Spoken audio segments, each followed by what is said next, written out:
ਸਤਿ ਸ੍ਰੀ ਅਕਾਲ। ਤੁਸੀਂ ਦੇਖ ਰਹੇ ਹੋ ਤਖਤ ਪੰਜਾਬ। ਮੈਂ ਤੁਹਾਡੇ ਨਾਲ ਸੁਖਵਿੰਦਰ ਸਿੰਘ। ਮੇਰੇ ਨਾਲ ਉੱਗੇ ਵਿਦਵਾਨ ਡਾਕਟਰ ਪਿਆਰਾ ਲਾਲ ਗਰਗ ਮੌਜੂਦ ਨੇ। ਕੁਝ ਚੋਣਵੇਂ ਮੁੱਦਿਆਂ ਉੱਤੇ ਚਰਚਾ ਕਰਾਂਗੇ। ਸਵਾਗਤ ਹੈ ਤੁਹਾਡਾ ਗਰਗ ਸਾਹਿਬ। ਸ਼ੁਕਰੀਆ ਜੀ, ਬਹੁਤ ਬਹੁਤ ਸੁਖਵਿੰਦਰ ਜੀ। ਡਾਕਟਰ ਸਾਹਿਬ, ਅੱਜ ਸਭ ਤੋਂ ਵੱਡਾ ਮੁੱਦਾ ਪੰਜਾਬ ਦਾ ਵਾਤਾਵਰਣ ਨੂੰ ਬਚਾਉਣ ਦਾ ਬਣਿਆ ਹੋਇਆ ਕਿ ਆਖਿਰਕਾਰ ਸਰਕਾਰ ਨੇ ਕੀ ਸੋਚ ਕੇ ਫੈਸਲਾ ਲਿਆ ਕਿ ਮੱਤੇਵਾੜਾ ਜੰਗਲ ਦੀ ਥਾਂ ਤੇ ਇੰਡਸਟਰੀਅਲ ਪਾਰਕ ਬਣਾ ਦੇਣਾ।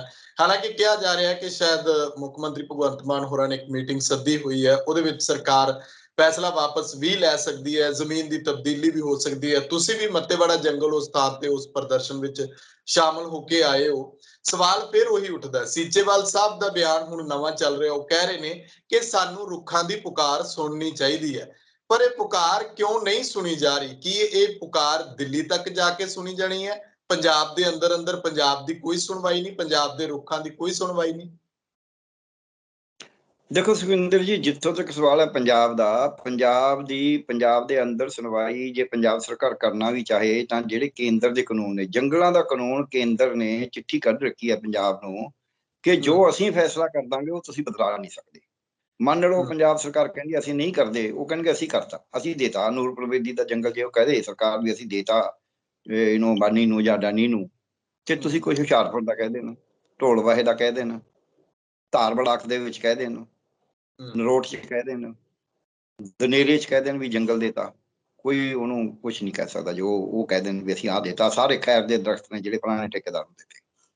ਸੋ ਇਸ ਕਰਕੇ ਮੈਨੂੰ ਐਂ ਲੱਗਦਾ ਹੈ ਵੀ ਜਿਹੜਾ ਵੱਡਾ ਮਾਮਲਾ ਪੰਜਾਬ ਦੇ ਮੁੱਦਿਆਂ ਦਾ, ਉਹ ਮਾਮਲਾ ਕੇਂਦਰ ਦੇ ਨਾਲ ਸੰਬੰਧਾਂ ਦੇ ਵਿੱਚ ਹੈ। ਕਿਉਂਕਿ ਕੇਂਦਰ ਹੁਣ ਅੱਜ ਤੁਸੀਂ ਅਮਿਤ ਸ਼ਾਹ ਦਾ ਬਿਆਨ ਪੜ੍ਹਿਆ ਹੋਊਗਾ, ਜਿਹੜੀ ਉੱਤਰੀ ਭਾਰਤੀ ਕੌਂਸਲ ਦੇ ਵਿੱਚ ਉਹਨਾਂ ਦਿੱਤਾ ਹੈ, ਕਹਿੰਦੇ ਵੀ ਸਾਡੀ ਤਾਂ ਮੁੱਦਿਆਂ ਤੇ ਸਹਿਮਤੀ ਹੋ ਰਹੀ ਹੈ, ਸਾਰੇ ਸਾਡੇ ਨਾਲ ਸਹਿਮਤ ਨੇ। 75% ਦਾ ਕਹਿੰਦਾ ਉਦਾਂ ਹੀ ਹੱਲ ਹੋ ਜਾਂਦੇ, ਭਾਵੇਂ ਕਿ ਐਡਵਾਈਜ਼ਰੀ ਕੌਂਸਲ ਹੈ। ਔਰ ਉਹਦੇ ਚ ਹੱਲ ਕਰਦੇ ਕਰਦੇ ਇਹ ਵੀ ਕਹਿੰਦਾ ਵੀ ਚੰਡੀਗੜ੍ਹ ਦੇ ਵਿੱਚ ਅਸੀਂ ਇਹਨਾਂ ਨੂੰ ਜਗ੍ਹਾ ਦਿਆਂਗੇ, ਇਹ ਰਾਜਧਾਨੀ ਬਣਾਉਣਗੇ ਹਰਿਆਣਾ, ਸਾਰੀ ਆਪਣੀ ਵਿਧਾਨ ਸਭਾ ਬਣਾਉਣਗੇ ਹਰਿਆਣੇ ਦੀ। ਮਤਲਬ ਇਹਨੂੰ ਸਹਿਮਤੀ ਕੋ ਕਹਿੰਦੇ ਨੇ। ਜੇ ਤੁਸੀਂ ਧੱਕਾ ਕਰੀ ਜਾਣਾ ਹੈ, ਉਹਨੂੰ ਸਹਿਮਤੀ ਕਹਿਣਾ। ਸੋ ਕੇਂਦਰ ਜਿਹੜਾ ਹੈ ਉਹ ਇੱਕ ਕਿਸਮ ਦਾ ਬਲਡੋਜ਼ਰ ਲੈ ਕੇ ਤੁਰਿਆ ਹੋਇਆ ਢਾਉਣ ਨੂੰ। ਇੱਕ ਤਾਂ ਇਹ ਗੱਲ ਹੈ। ਦੂਜੇ ਪਾਸੇ ਜਿਹੜੀ ਪੰਜਾਬ ਸਰਕਾਰ ਹੈ, ਇਹ ਠੀਕ ਹੈ ਤੁਹਾਡੀ ਗੱਲ ਵੀ ਉਹ ਅੱਜ ਮੀਟਿੰਗ ਕਰ ਰਹੇ ਨੇ।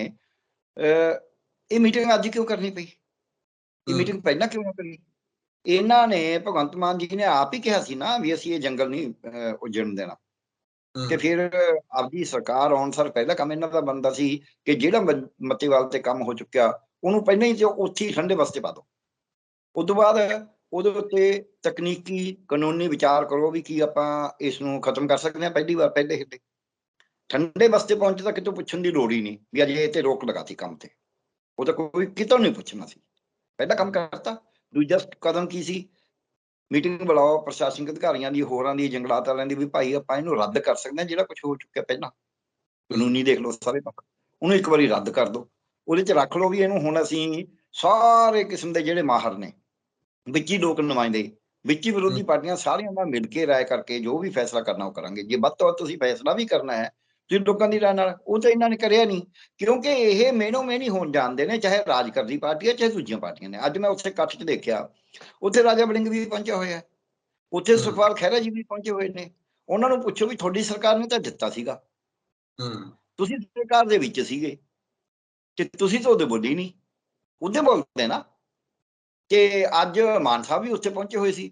ਮਾਨ ਸਾਹਿਬ ਨੇ ਆਪਦੀ ਸਾਰੀ ਚੋਣ ਦੇ ਦੌਰਾਨ ਕਿਤੇ ਨਹੀਂ ਕਿਹਾ ਵੀ ਮੈਂ ਜੰਗਲਾਂ ਨੂੰ ਬਚਾਊਂਗਾ। ਸਿਮਰਨਜੀਤ ਸਿੰਘ ਮਾਨ ਤੇ ਅੱਜ ਜਿਹੜੇ ਅਕਾਲੀ ਦਲ ਦੇ ਵੀ ਨੁਮਾਇੰਦੇ ਪਹੁੰਚੇ ਹੋਏ ਸੀ, ਔਰ ਮੈਨੂੰ ਮਿਲੇ ਨੇ, ਪ੍ਰਗਟ ਸਿੰਘ ਜੀ ਵੀ ਮਿਲੇ ਨੇ, ਅਕਾਲੀ ਦਲ ਦੇ ਗਰੇਵਾਲ ਸਾਹਿਬ ਵੀ ਮਿਲੇ ਨੇ, ਲੁਧਿਆਣੇ ਦੇ ਨੇ। ਉਹ ਤਾਂ ਖੈਰ ਉਹਨਾਂ ਦਾ ਤਾਂ ਏਰੀਆ ਹੈ, ਗਰੇਵਾਲ ਸਾਹਿਬ ਦਾ ਤਾਂ ਉਹ ਮੰਤਰੀ ਵੀ ਰਹੇ ਨੇ ਮੈਡੀਕਲ ਐਜੂਕੇਸ਼ਨ ਦੇ, ਪੜ੍ਹੇ ਲਿਖੇ ਇਨਸਾਨ ਨੇ, ਸਿਆਣੇ ਨੇ, ਔਰ ਮੈਨੂੰ ਮਿਲੇ ਨੇ ਸਾਰੇ। ਤੇ ਮੈਂ ਇਹ ਦੇਖਿਆ ਵੀ ਸਾਡੇ ਸਿਆਸਤਦਾਨਾਂ ਦੀ ਇੱਕ ਸਮੱਸਿਆ ਆ ਗਈ ਹੈ। ਉਹ ਆਪਦੇ ਬਲਬੂਤੇ ਤੇ ਸਿਆਸਤ ਕਰਨ ਦੀ ਬਜਾਏ ਜਿੱਥੇ ਲੋਕ ਇਕੱਠੇ ਹੁੰਦੇ ਨੇ, ਚਾਹੇ ਉਹ ਭੋਗ ਹੋਵੇ, ਚਾਹੇ ਉਹ ਵਿਆਹ ਹੋਵੇ, ਚਾਹੇ ਉਹ ਮੇਲਾ ਹੋਵੇ, ਚਾਹੇ ਕਿਸੇ ਦਾ ਕੋਈ ਐਜੀਟੇਸ਼ਨ ਹੋਵੇ, ਚਾਹੇ ਕੋਈ ਰੋਸ ਵਿਖਾਵਾ ਹੋਵੇ, ਉੱਥੇ ਜਾ ਕੇ ਉਹ ਆਪਣਾ ਜਿਹੜਾ ਹੈ ਭਾਸ਼ਣ ਕਰਦੇ ਨੇ। ਇਹਦਾ ਮਤਲਬ ਉਹਨਾਂ ਦੀ ਆਪਦਾ ਇਕੱਠ, ਆਪਦਾ ਕੋਈ ਪਿੱਛੇ ਉਹਨਾਂ ਦੇ ਲੋਕ ਉਹ ਨਹੀਂ ਹੈਗੇ ਜਿਨ੍ਹਾਂ ਨੂੰ ਇਕੱਠੇ ਕਰਕੇ ਇਹਨਾਂ ਹੀ ਮੁੱਦਿਆਂ ਤੇ। ਅੱਜ ਕਾਂਗਰਸ ਨੂੰ ਕੌਣ ਇਸ ਗੱਲ ਤੇ ਰੋਕਦਾ ਹੈ ਕਿ ਉਹ ਕਹੇ ਕਿ ਠੀਕ ਹੈ ਸਾਡੇ ਤੋਂ ਤਾਂ ਗਲਤੀ ਹੋਈ ਸੀ। ਅਸੈਂਬਲੀ 'ਚ ਕਿਸੇ ਨੇ ਗੱਲ ਕਰੀ ਮੱਤੇਵਾੜਾ ਜੰਗਲ ਦੇ ਉੱਤੇ, ਰੈਜ਼ੋਲੂਸ਼ਨ ਪਾਸ ਕਰਾ ਦਿੰਦੇ, ਰਿਜੈਕਟ ਹੋ ਜਾਂਦਾ ਚਾਹੇ ਇਸੇ ਤਰ੍ਹਾਂ ਹੀ।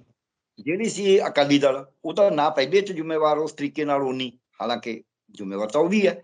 ਉਹ ਐਜੀਟੇਸ਼ਨ ਲਾਂਚ ਕਰ ਦੇਣ ਵੀ ਦੇਖੋ ਪੰਜਾਬ ਦੇ ਹੱਕਾਂ ਦੀ ਗੱਲ ਹੈ, ਇਹ ਪਹਿਲਾਂ ਤੁਸੀਂ ਪਾਣੀ ਖੋਲ੍ਹੋ, ਹੁਣ ਪਾਣੀ ਨੂੰ ਜਿਹੜਾ ਰਹੇਗਾ ਉਹਨੂੰ ਗੰਦਾ ਕਰਨਾ ਚਾਹੁੰਦੇ ਹੋ, ਸਾਡੇ ਪਰਿਆਵਰਨ ਨੂੰ ਖਰਾਬ ਕਰਨਾ ਚਾਹੁੰਦੇ ਹੋ।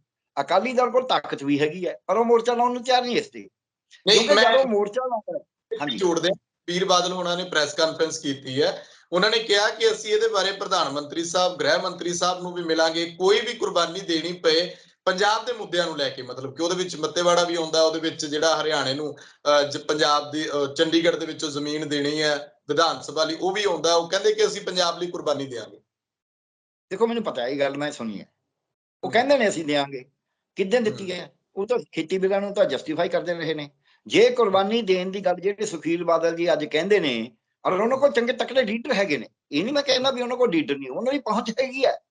ਪੰਜਾਬ ਦੇ ਵਿੱਚ ਚਾਹੇ ਉਹਨਾਂ ਨੂੰ 18% ਵੋਟ ਮਿਲੀ ਸੀ, ਪੰਜਾਬ ਦੇ ਵਿੱਚ ਜੇ ਕਿਸੇ ਦਾ ਖੇਤਰੀ ਪਾਰਟੀ ਦਾ ਕੋਈ ਆਧਾਰ ਹੈਗਾ, ਉਹ ਅਕਾਲੀ ਦਲ ਦਾ ਹੀ ਹੈ।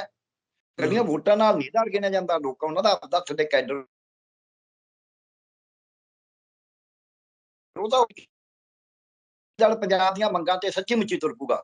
ਅਕਾਲੀ ਦਲ ਨੇ ਤਾਂ ਇਹ ਵੀ ਕਿਹਾ ਸੀ, ਕਮੇਟੀ ਬਣਾਈ ਸੀ, ਪ੍ਰੇਮ ਸਿੰਘ ਚੰਦੂਮਾ ਜਿਹੜਾ ਉਹਨਾਂ ਦੇ ਕਨਵੀਨਰ ਸੀਗੇ, ਕਿ ਜੀ ਅਸੀਂ ਖੇਤਰੀ ਪਾਰਟੀਆਂ ਨਾਲ ਗੱਲਬਾਤ ਕਰਾਂਗੇ, ਮੁੜ ਕੇ ਕਰੀ। ਹੁਣ ਖੇਤਰੀ ਪਾਰਟੀਆਂ ਨਾਲ ਗੱਲਬਾਤ ਅਕਾਲੀ ਦਲ ਦੀ ਤਾਂ ਖੇਤਰੀ ਪਾਰਟੀਆਂ ਤਾਂ ਸੁਣਨਗੀਆਂ ਜੇ ਅਕਾਲੀ ਦਲ ਉਰੇ ਆਪਦੀ ਤਾਕਤ ਦਿਖਾਏਗਾ। ਉਰੇ ਉਹਨਾਂ ਦੀ ਸਰਕਾਰ ਨਹੀਂ ਬਣਾ ਸਕੇ, ਉਰੇ ਚੋਣਾਂ ਜਿੱਤ ਨਹੀਂ ਸਕੇ, ਉਹ ਮਮਤਾ ਬੈਨਰਜੀ ਨੂੰ ਜਾਂ ਸ਼ਿਵ ਸੈਨਾ ਵਾਲਿਆਂ ਨੂੰ ਜਾਂ ਇਹਨਾਂ ਨੂੰ ਆਪਣਾ ਅਖਿਲੇਸ਼ ਯਾਦਵ ਹੋਰਾਂ ਨੂੰ ਜਾਂ ਲਾਲੂ ਯਾਦਵ ਹੋਰਾਂ ਨੂੰ ਕਹਿਣ ਵੀ ਤੁਸੀਂ ਸਾਡੇ ਕੋਲ ਆ ਜਾਓ, ਝਾਰਖੰਡ ਵਾਲਿਆਂ ਨੂੰ ਕਹਿਣ ਸਾਡੇ ਕੋਲ ਆ ਜਾਓ, ਜਾਂ ਚੰਦਰ ਸ਼ੇਖਰ ਨੂੰ ਕਹਿਣ, ਉਹ ਕਿਵੇਂ ਆਣਗੇ? ਉਹ ਉਹਨਾਂ ਦੀ ਤਾਂ ਸਰਕਾਰਾਂ ਨੇ ਕਿਤੇ, ਜਾਂ ਆਪੋਜੀਸ਼ਨ ਤਕੜੀ ਹੈ, ਇਹਨਾਂ ਤਾਂ ਚਾਰ ਬੰਦੇ ਨਹੀਂ। ਸੋ ਇਹਨਾਂ ਦੀ ਤਾਕਤ ਕਰਵਾਉਂਦੀ, ਜਿਵੇਂ ਕਿਸਾਨਾਂ ਨੇ ਬਣਾਈ ਸੀ। ਇਹ ਪੰਜਾਬ ਦੇ ਵਿੱਚ ਪੰਜਾਬ ਦੇ ਮੁੱਦਿਆਂ ਤੇ ਅਕਾਲੀ ਦਲ ਆਪਣੀ ਐਜੀਟੇਸ਼ਨ ਲਾਂਚ ਕਰਦਾ, ਕਾਨਫਰੰਸਾਂ ਕਰਦਾ, ਲੋਕਾਂ 'ਚ ਇੱਕ ਅਵੇਅਰਨੈਸ ਲੈ ਕੇ ਜਾਂਦਾ। ਫਿਰ ਇਹਦੇ ਜਿਹੜਾ ਕੈਡਰ ਸੀ ਉਹਦੇ ਨਾਲ ਲੋਕ ਜੁੜਦੇ ਵੀ ਹਾਂ ਯਾਰ ਇਹ ਤਾਂ ਪੰਜਾਬ ਦੇ ਮੁੱਦਿਆਂ ਦੀ ਗੱਲ ਕਰਦੇ ਨੇ। ਉਹ ਤਾਂ ਇਹਨਾਂ ਨੇ ਕਰੀ ਹੋਈ ਨਹੀਂ। ਉਦੋਂ ਵੀ ਇਹਨਾਂ ਨੇ ਬਿਆਨ ਦਿੱਤਾ ਸੀਗਾ ਕਿ ਅਸੀਂ ਕਰਾਂਗੇ, ਕਰਿਆ ਨਹੀਂ, ਪਰ ਏਦਾਂ ਹੀ ਖੇਤੀ ਬਿੱਲਾਂ ਦੇ ਉੱਤੇ ਬਿਆਨ ਦਿੰਦੇ ਰਹੇ। ਹੁਣ ਜਮਾਂ ਹੀ ਉਹਨਾਂ ਦੀ ਕਿੱਥੋਂ ਇਹ ਗੱਲ ਠੀਕ ਆ ਜਾਣੀ ਹੈ? ਸਾਰੀਆਂ ਖੇਤਰੀ ਪਾਰਟੀਆਂ ਵੋਟ ਨਹੀਂ ਪਾ ਰਹੀਆਂ ਬੀਜੇਪੀ ਦੇ, ਕਿਉਂਕਿ ਬੀਜੇਪੀ ਧੱਕਾ ਕਰ ਰਹੀ ਹੈ। ਬੀਜੇਪੀ ਦੇਸ਼ ਦੇ ਵਿੱਚ ਇੱਕ ਅਧਿਕਾਰਵਾਦ ਫੈਲਾ ਰਹੀ ਹੈ, ਹਿੰਦੂਵਾਦ ਫੈਲਾ ਰਹੀ ਹੈ, ਬ੍ਰਾਹਮਣਿਜ਼ਮ, ਲੋਕਾਂ ਨੂੰ ਆਈਸੋਲੇਟ ਕਰ ਰਹੀ ਹੈ। ਤੇ ਉਹ ਵੋਟ ਉਹਦੇ ਪ੍ਰੈਜ਼ੀਡੈਂਟ ਨੂੰ ਅਕਾਲੀ ਦਲ ਨੇ ਕਿਹਾ ਵੀ ਅਸੀਂ ਤਾਂ ਉਹਨੂੰ ਪਾਵਾਂਗੇ। ਜਿਵੇਂ ਕਿਸੇ ਜ਼ਮਾਨੇ 'ਚ ਜਦ ਬੀਜੇਪੀ ਜਮਾਂ ਹੀ ਕੱਢੀ ਰਹਿ ਗਈ ਸੀ, ਉਦੋਂ ਬਾਦਲ ਸਾਹਿਬ ਵੀ ਨਾਲ ਖੜੇ ਸੀ ਉਹਨਾਂ ਦੇ, ਬਾਕੀ ਕੋਈ ਵੀ ਨਹੀਂ ਖੜਾ ਸੀ। ਹੁਣ ਵੀ ਉਹਨਾਂ ਨੇ ਇਹੀ ਕਰਿਆ ਕਿ ਬਾਕੀ ਆਪੋਜੀਸ਼ਨ ਇਦੋਂ ਤਾਂ ਐਬਸਟੇਨ ਹੀ ਕਰ ਜਾਂਦੇ ਕਿ ਜੀ ਨਾ ਤਾਂ ਅਸੀਂ ਦੇਖੋ ਕਾਂਗਰਸ ਦੇ ਕਹੇ ਤੋਂ ਅਸੀਂ ਵੋਟ ਪਾਉਣੀ ਨਹੀਂ, ਸੋ ਅਸੀਂ ਤਾਂ ਭਾਈ ਵੱਖਰੇ ਰਹਾਂਗੇ। ਦੂਜੀ ਗੱਲ, ਜਾਂ ਇਹ ਬਣਾ ਦਿੰਦੇ, ਹਵਾ ਬਣਾਉਣੀ ਸੀ, ਬਣ ਜਾਣੀ ਸੀ ਸੱਚੀ, ਵੀ ਇਹ ਦੇਖੋ ਨਾ ਤਾਂ ਇਹ ਕਾਂਗਰਸ ਦਾ ਕੈਂਡੀਡੇਟ ਹੈ ਕਿਸੇ ਨੇ, ਇਹ ਤਾਂ ਸਿਨਹਾ ਸਾਹਿਬ ਤਾਂ ਪਹਿਲਾਂ ਬੀਜੇਪੀ 'ਚ ਸੀਗੇ, ਉਹਨਾਂ ਦੇ ਮੰਤਰੀ ਸੀਗੇ, ਅਸੀਂ ਉਹਨਾਂ ਦੇ ਨਾਲ ਵੀ ਰਿਹਾ, ਸਾਨੂੰ ਪਤਾ ਵੀ ਉਹ ਚੰਗੇ ਬੰਦੇ ਨੇ, ਰਿਟਾਇਰਡ IAS ਨੇ, ਉਹ ਤਾਂ ਬਹੁਤ ਹੀ ਗਿਆਨਵਾਨ ਨੇ, ਅਸੀਂ ਉਹਨੂੰ ਵੋਟ ਪਾਵਾਂਗੇ। ਅਸੀਂ ਕਿਸੇ ਪਾਰਟੀ ਕਰਕੇ ਨਹੀਂ ਪਾ ਰਹੇ, ਅਸੀਂ ਤਾਂ ਸਿਨਹਾ ਸਾਹਿਬ ਨੂੰ ਵੋਟ ਪਾ ਰਹੇ ਜੇ ਵੋਟ ਪਾਉਣੀ ਸੀ। ਜਾਂ ਫਿਰ ਐਬਸਟੇਨ ਕਰ ਜਾਂਦੇ ਵੀ ਚਲੋ ਜਿਸ ਤਾਂ ਕਿਸੇ ਨੂੰ ਵੀ ਨਹੀਂ ਪਾਉਂਦੇ। ਪਰ ਮੋਦੀ ਸਾਹਿਬ ਦੇ ਕੈਂਡੀਡੇਟ ਨੂੰ ਵੋਟ ਪਾਉਣੀ ਤਾਂ ਮੈਨੂੰ ਐਂ ਲੱਗਦਾ ਵੀ ਉਹਨਾਂ ਦੀ ਝੋਲੀ 'ਚ ਕਰਨਾ, ਇਹਨਾਂ ਦੀ ਆਜ਼ਾਦੀ ਕਿੱਥੇ ਰਹਿ ਗਈ ਜੀ? ਸੋ ਇਸ ਕਰਕੇ ਆਪਾਂ, ਹਾਂਜੀ ਬੋਲੋ। ਇੱਕ ਹੋਰ ਇੱਥੇ ਸਵਾਲ, ਤੁਸੀਂ ਗੱਲ ਕਰ ਰਹੇ ਸੀ ਕਿ ਜਿਹੜਾ ਫੋਰੈਸਟ ਦੇ ਐਕਟ ਹੈ, ਜਿਹੜਾ ਜੰਗਲਾਤ ਮਹਿਕਮਾ ਹੈ, ਉਹ ਆਉਂਦਾ ਕੇਂਦਰ ਦੇ ਅੰਡਰ, ਤੇ ਜੇ ਕੇਂਦਰ ਦੇ ਅੰਡਰ ਆਉਂਦਾ ਹੈ, ਕੀ ਮੱਤੇਵਾੜਾ ਪ੍ਰੋਜੈਕਟ ਕੇਂਦਰ ਨੇ ਭੇਜਿਆ? ਪਿੱਛੇ ਜੇ ਮੈਂ ਸੁਣ ਰਿਹਾ ਸੀ ਕਿਸੇ ਤੋਂ ਕਿ ਸ਼ਾਇਦ ਕੇਂਦਰ ਨੇ ਭੇਜਿਆ ਹੋ ਸਕਦਾ। ਕੀ ਇਸ ਪ੍ਰੋਜੈਕਟ ਨੂੰ ਰੋਕਣ ਦੇ ਲਈ ਪੰਜਾਬ ਸਰਕਾਰ ਕੁਝ ਨਹੀਂ ਕਰ ਸਕਦੀ, ਜਾਂ ਪੰਜਾਬ ਸਰਕਾਰ ਦੇ ਹੱਥ ਵਿੱਚ ਇਹੋ ਜਿਹਾ ਕੀ ਹੈ ਕਿ ਉਹ ਜੰਗਲਾਂ ਨੂੰ ਸੰਭਾਲ ਕੇ ਰੱਖੇ ਪੰਜਾਬ ਦਿਆਂ ਨੂੰ? ਕੋਈ ਇਹੋ ਜਿਹਾ ਫੈਸਲਾ ਲੈ ਕੇ ਆਉਣ, ਕੋਈ ਇਹੋ ਜਿਹਾ ਕਾਨੂੰਨ ਲੈ ਕੇ ਆਉਣ? ਨਹੀਂ, ਦੇਖੋ ਪਹਿਲਾਂ ਦੋ ਗੱਲਾਂ ਨੂੰ ਆਪਾਂ ਪੋਜੀਸ਼ਨ ਸਾਫ਼ ਕਰੀਏ। ਮੇਰੇ ਖਿਆਲ ਇਸ ਸਵਾਲ ਨਾਲ ਸਮਾਂ ਪੋਜੀਸ਼ਨ ਗੁੰਝਲਦਾਰ ਹੋ ਗਈ ਸਾਡੇ ਦਰਸ਼ਕਾਂ ਵਾਸਤੇ। ਇੱਕ ਤਾਂ ਇਹ ਹੈ ਕਿ ਜੰਗਲਾਂ ਦੇ ਉੱਤੇ ਕੇਂਦਰ ਨਹੀਂ ਹੈ, ਉਹ ਪੰਜਾਬ ਦਾ ਅਧਿਕਾਰ ਹੈ, ਸੂਬਿਆਂ ਦਾ ਅਧਿਕਾਰ ਹੈ। ਪਰ ਕੇਂਦਰ ਨੇ ਇੱਕ ਚਿੱਠੀ ਕੱਢਤੀ ਆਪਣੇ ਵੱਲੋਂ ਵੀ ਜਿਹੜਾ ਫੈਸਲਾ ਅਸੀਂ ਲਵਾਂਗੇ ਜੰਗਲਾਂ ਬਾਰੇ ਉਹ ਤੁਸੀਂ ਬਦਲ ਜਾਏ, ਕਿਉਂਕਿ ਉਹਨਾਂ ਕੁਦਰਤੀ ਅਸਾਸਿਆਂ ਦੇ ਬਾਰੇ ਕੁਝ ਹੋਏ ਜਾਂ ਲੈ ਕੇ ਕਿ ਜਿਹੜਾ ਅਸੀਂ ਫੈਸਲਾ ਲਵਾਂਗੇ ਉਹ ਤੁਸੀਂ ਦਖਲਅੰਦਾਜ਼ੀ ਨਹੀਂ ਕਰ ਸਕਦੇ, ਮਤਲਬ ਕਬਜ਼ਾ ਕੇਂਦਰ ਨੇ ਕਰ ਲਿਆ। ਪਰ ਜਿਹੜਾ ਮੱਤੇਵਾੜਾ ਦਾ ਜੰਗਲ ਹੈ ਉਹਦੇ ਤੇ ਸਿੱਧਾ ਕੇਂਦਰ ਨੇ ਨਹੀਂ ਕਿਹਾ ਇਹਨਾਂ ਨੂੰ, ਐਵੇਂ ਕਹਿ ਦਈਏ ਆਪਾਂ। ਉਹਨਾਂ ਨੇ ਤਾਂ ਕਿਹਾ ਵੀ ਤੁਸੀਂ medium size, small scale, medium scale, large scale industry ਨੂੰ ਵਧਾਓ, ਇੰਡਸਟਰੀ ਵਾਸਤੇ ਆਹ ਕੁਛ ਦਿਓ, ਛੋਟਾਂ ਦਿਓ, ਵੱਡੇ ਹਾਈਵੇ ਬਣਾਓ। ਹੁਣ ਐ ਤਾਂ ਜਿਹੜਾ ਕੁੱਲੂ ਵਾਲਾ ਹਾਈਵੇ ਬਣ ਰਿਹਾ ਜਿੱਥੇ ਰੌਲਾ ਰੋਜ਼ ਪੈਂਦਾ, ਡੈਂਡਕਾ ਖੜਕਦਾ ਹੈ, ਉਹ ਵੀ ਕੇਂਦਰ ਦੇ ਖੇਤੀ ਬਣ ਰਿਹਾ। ਜਿਹੜੀ ਆਹ ਜੀਟੀ ਰੋਡ ਬਣ ਰਹੀ ਆ ਉਹਦੇ ਚ ਉੱਤੇ ਬੋਰਡ ਹੀ ਲੱਗੇ ਹੁੰਦੇ NHAI, national highway of India. So ਇਹ ਜਿਹੜਾ ਹੈਗਾ ਕੇਂਦਰ ਨੇ ਤਾਂ ਸਾਡੀਆਂ ਸੜਕਾਂ ਵੀ ਰੋਕ ਲਈਆਂ, ਜਿਹੜੀਆਂ ਉਹਨਾਂ ਸੜਕਾਂ ਦੇ ਟੋਲ ਉਹ ਵੀ ਕੇਂਦਰ ਦੇ ਕੰਟਰੋਲ 'ਚ ਹੈ। ਸੋ ਆਪਾਂ ਇਹ ਨਾ ਕਹੀਏ ਇਹਨੂੰ ਕੇਂਦਰ ਤੇ ਰਾਜ ਐ ਨਹੀਂ ਬਣਾ, ਇਹ ਕੇਂਦਰ ਰਾਜ ਸੰਬੰਧਾਂ ਦਾ ਮਾਮਲਾ ਹੈ ਕਿ ਕੇਂਦਰ ਨੂੰ ਦਖਲਅੰਦਾਜ਼ੀ ਕਰਨ ਦਾ ਹੱਕ ਹੀ ਨਹੀਂ ਸਾਡੇ ਜੰਗਲਾਂ ਦੇ ਵਿੱਚ। ਜਿਵੇਂ ਆਪਾਂ ਖੇਤੀ 'ਚ ਕਿਹਾ, ਉਹ ਇਹਨਾਂ ਨੂੰ ਮਤਾ ਲਿਆਉਣਾ ਚਾਹੀਦਾ ਸੀ। ਜਦ ਉਹ ਚਿੱਠੀ ਨਿਕਲੀ ਹੋਈ ਹੈ ਪਿਛਲੀ ਸਰਕਾਰ ਵੇਲੇ ਆਈ ਸੀ, ਉਹ ਚਿੱਠੀ ਦੇ ਵਿਰੋਧ 'ਚ ਇੱਥੇ ਮਤਾ ਪਾਸ ਕਰ ਲੈਂਦੇ ਆਪਣੀ ਅਸੈਂਬਲੀ 'ਚ ਵੀ ਅਸੀਂ ਇਹ ਕਰ ਨਹੀਂ ਮੰਨਦੇ। ਜੰਗਲ ਤਾਂ ਫਿਰ ਸਾਡੇ ਨੇ, ਅਸੀਂ ਜਿਵੇਂ ਦੇਖਾਂਗੇ ਅਸੀਂ ਕੀ ਕਰਨਾ, ਸਾਡੀ ਤਾਂ ਰੋਜੀ ਰੋਟੀ ਦਾ ਸਾਧਨ ਹੈ ਇੱਕ। ਪਰ ਇਹ ਜਿਹੜੀ ਪ੍ਰੋਜੈਕਟ ਹੈ, ਇਹ ਪ੍ਰੋਜੈਕਟ ਇਹਨਾਂ ਨੇ ਆਪ ਹੀ ਲੁਧਿਆਣੇ ਦੇ ਤਹਿਸੀਲਦਾਰ ਨੇ ਗਲਾਡਾ ਦੇ ਨਾਂ ਤੇ ਰਜਿਸਟਰੀ ਕਰਾਈ ਹੈ। ਗਲਾਡਾ ਹੈਗੀ ਹੈ ਗ੍ਰੇਟਰ ਲੁਧਿਆਣਾ ਡਿਵੈਲਪਮੈਂਟ ਅਥਾਰਟੀ, ਜਿਵੇਂ ਤੁਹਾਡੇ ਪਟਿਆਲੇ ਦੇ ਵਿੱਚ ਬਣੀ ਹੋਈ ਹੈ। ਉਹ ਜਿਹੜੀ ਵਿਕਾਸ ਅਥਾਰਟੀ ਹੈ ਉਹਨੂੰ ਰਾਤ ਨੂੰ ਬੁਲਾ ਕੇ ਸਰਪੰਚ, ਡੇਡੀ ਸਰਪੰਚ ਹੈ, ਉਹਦੇ ਸਾਈਨ ਕਰਾਏ ਸੀ। 1.5 ਸਾਲ ਪਹਿਲਾਂ ਵੀ ਉੱਥੇ ਗਏ ਸੀ, ਸਾਰੀ ਉਹ ਦੇਖ ਕੇ ਆਇਆ ਸੀ। ਜ਼ਮੀਨ ਹਰਿਆ ਭਰਿਆ ਜੰਗਲ ਹੈ।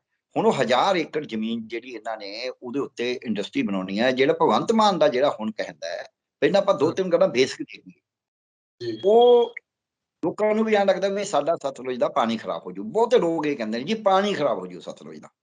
ਠੀਕ ਹੋ ਗਿਆ।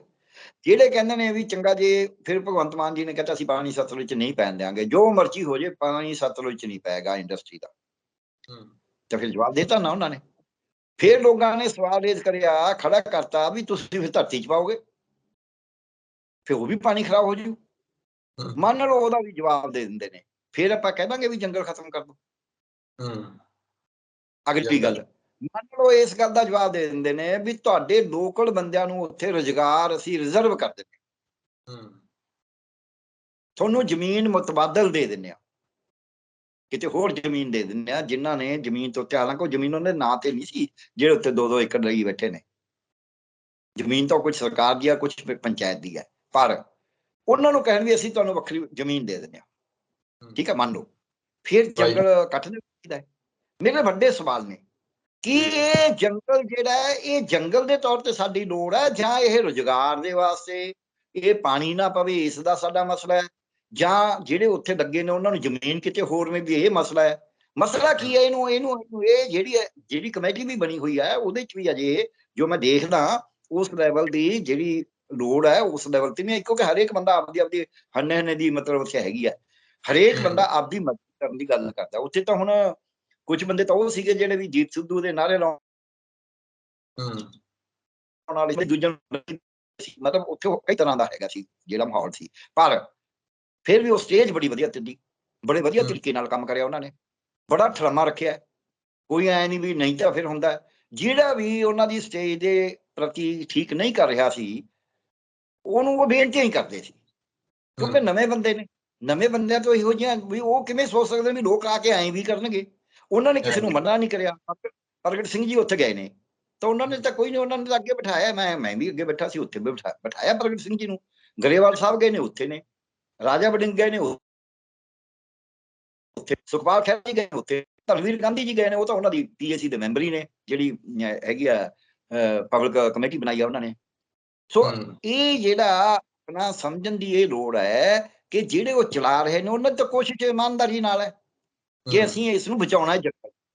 ਪਰ ਜੰਗਲ ਨੂੰ ਬਚਾਉਂਦੇ ਜਿਹੜੇ ਵਿੱਚੋਂ ਮੁੱਦੇ ਦੱਸਦੇ ਨੇ, ਉੱਥੇ ਸਾਨੂੰ ਰਸਤੇ 'ਚ ਕਿਸੇ ਨੇ ਚਾਹ ਪਿਲਾਈ, ਉਹ ਕਹੇ ਕਿ ਜੀ ਦੇਖੋ ਹੁਣ ਇਸ ਤਰ੍ਹਾਂ, ਮਤਲਬ ਉਹ ਜੰਗਲ ਦੇ ਹੱਕ 'ਚ ਵੀ ਹੈ, ਉਲਟ ਵੀ ਹੈ, ਕਿਉਂਕਿ ਵਿਚਾਰ ਨੇ ਲੋਕਾਂ ਦੇ। ਫਿਰ ਕਿਸੇ ਨੇ ਕਿਹਾ ਜੀ ਲੋਕ ਤਾਂ ਉੱਥੇ ਆਲੇ ਦੁਆਲੇ ਕਹਿੰਦੇ ਨੇ ਵੀ ਸਾਡੀ ਤਾਂ ਜ਼ਮੀਨ ਦਾ ਭਾਅ ਵੱਧ ਜਾਊਗਾ, ਇਸ ਕਰਕੇ ਇਹ ਹੈ, ਤੇ ਸਾਨੂੰ ਇਹ ਸਿਖਾਉਣਾ। ਇੱਕ ਯੰਗ ਬੰਦਾ ਸੀ ਵੀ ਸਾਨੂੰ ਉਹਨਾਂ ਨੂੰ ਸਮਝਾਉਣਾ ਹੋਏਗਾ, ਹੋਰ ਹੋਏਗਾ। ਉਹਦੇ ਤੇ ਮੈਂ ਰਸਤੇ 'ਚ, ਕਿਉਂਕਿ ਅਸੀਂ ਪ੍ਰੋਫੈਸਰ ਰੌਣਕੀ ਰਾਮ ਮੇਰੇ ਨਾਲ ਸੀਗੇ, ਮੈਂ ਉਹਨਾਂ ਦੇ ਨਾਲ ਸੀ ਰਜਵਿੰਦਰ ਸਿੰਘ ਬੈਨ ਜੀ। ਮੈਂ ਆਖਿਆ ਵੀ ਆਪਾਂ ਬੜੇ ਖੁਸ਼ ਹੋ ਕੇ ਉੱਥੇ ਕਹਿਤਾ ਵੀ ਹਾਂ ਠੀਕ ਹੈ, ਇਹ ਮੁੰਡਾ ਠੀਕ ਕਹਿੰਦਾ ਵੀ ਇਹ ਉੱਥੇ ਸਮਝਾਉਣਗੇ। ਮੈਂ ਕਿਸਾਨ ਨੂੰ ਜਿਹਦੇ ਕੋਲ 2 ਏਕੜ ਜ਼ਮੀਨ ਆ, 1 ਏਕੜ ਆ, ਉਹਨੂੰ ਪੈਸੇ ਮਿਲਦੇ ਨੇ ਕਾਫੀ ਜ਼ਿਆਦਾ, ਉਹਨੂੰ ਤੁਸੀਂ ਕਹਿੰਦੇ ਅਸੀਂ ਸਮਝਾਵਾਂਗੇ ਵੀ ਦੇਖ ਜੇ ਜੰਗਲ ਮਾਰਿਆ ਗਿਆ ਫਿਰ ਤੂੰ ਜਮਾਂ ਹੀ ਮਾਰਿਆ ਜਾਏਗਾ। ਮੈਂ ਕਿਹਾ ਆਪਾਂ ਯੂਨੀਵਰਸਿਟੀ ਵਾਲਿਆਂ ਨੂੰ ਵੀ ਤਾਂ ਸਮਝਾ ਨਹੀਂ ਸਕੇ ਵੀ ਤੁਸੀਂ ਆਪਦੀ ਤਨਖਾਹ ਇੰਨੀ ਤਾਂ ਪਹਿਲਾਂ ਹੀ ਮਿਲਦੀ ਹੈ, ਹੋਰ ਤਨਖਾਹ ਦੇ ਲਾਲਚ ਤੁਸੀਂ ਪੰਜਾਬ ਯੂਨੀਵਰਸਿਟੀ ਕੇਂਦਰ ਨੂੰ ਦੇਣ ਨੂੰ ਕਿਉਂ ਤਿਆਰ ਹੋ ਗਏ ਲਿਖ ਕੇ? ਆਪਾਂ ਤਾਂ ਬੁੱਧੀਜੀਵੀ ਹਾਂ, ਆਪਾਂ ਨੂੰ ਤਾਂ ਥੱਬਾ ਨੋਟਾਂ ਨੂੰ ਮਿਲਦਾ ਹੈ। ਆਪਾਂ ਤਾਂ ਯੂਨੀਵਰਸਿਟੀ ਦੇ ਪ੍ਰੋਫੈਸਰ ਨੂੰ ਜਿਨ੍ਹਾਂ ਨੂੰ ਪਹਿਲਾਂ ਬਥੇਰੀ ਤਨਖਾਹ ਮਿਲਦੀ ਹੈ, ਉਹਨਾਂ ਨੂੰ ਤਾਂ ਅਸੀਂ ਸਮਝਾ ਨਹੀਂ ਸਕੇ ਵੀ ਭਾਈ ਤੁਸੀਂ ਕੇਂਦਰ ਨੂੰ ਨਾ ਦਿਓ ਯੂਨੀਵਰਸਿਟੀ ਤਾਂ ਸਾਡੀ ਧਰੋਹਰ ਹੈ, ਇਹੋ ਜਿਹਾ ਕੰਮ ਨਾ ਕਰੋ ਮਾੜਾ।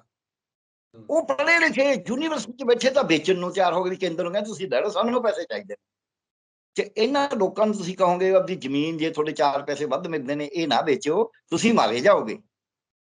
ਇਹ ਕੋਈ ਤੁਹਾਡੀ ਗੱਲ ਮੰਨਣ ਵਾਲੀ ਹੈ?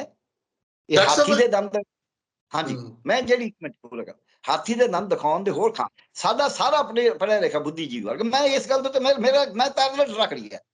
ਜੇ ਉੱਥੋਂ ਦੇ ਲੋਕਾਂ ਦੀ ਜ਼ਮੀਨ ਆਲੇ ਦੁਆਲੇ ਦੇ ਪਿੰਡਾਂ ਦੀ ਜ਼ਮੀਨ, ਕਿਉਂਕਿ ਇੰਡਸਟਰੀ ਪਾਰਕ ਬਣੇਗਾ ਤਾਂ ਜ਼ਮੀਨ ਦਾ ਮੁੱਲ ਵਧਣਗੇ।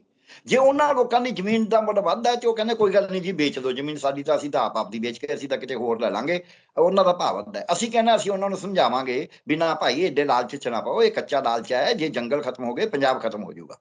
ਇਹ ਅਸੀਂ ਉਹਨੂੰ ਸਮਝਾਵਾਂਗੇ। ਕਿਹਨੂੰ ਸਮਝਾਵਾਂਗੇ? ਜਿਹਦੇ ਕੋਲ 2 ਏਕੜ ਜ਼ਮੀਨ ਹੈ। ਕੌਣ ਸਮਝਾਏਗਾ? ਜਿਹਨੂੰ ਐਂ ਲੱਗਦਾ ਵੀ ਪਰਿਆਵਰਨ ਬਹੁਤ ਜ਼ਰੂਰੀ ਹੈ। ਪਰ ਉਹ ਸਮਝਾਏਗਾ ਜਿਹੜਾ ਕਹਿੰਦਾ ਨਾ ਮੈਨੂੰ 2.5 ਲੱਖ ਮਿਲਦਾ, ਮੈਨੂੰ ਮਿਲਣਾ 3 ਚਾਹੀਦਾ। ਜੇ ਮੈਨੂੰ 3 ਲੱਖ ਕੇਂਦਰ ਦਿੰਦਾ ਤਾਂ ਯੂਨੀਵਰਸਿਟੀ ਦੇ ਕੇਂਦਰ ਕਬਜ਼ਾ ਕਰ ਦੇ।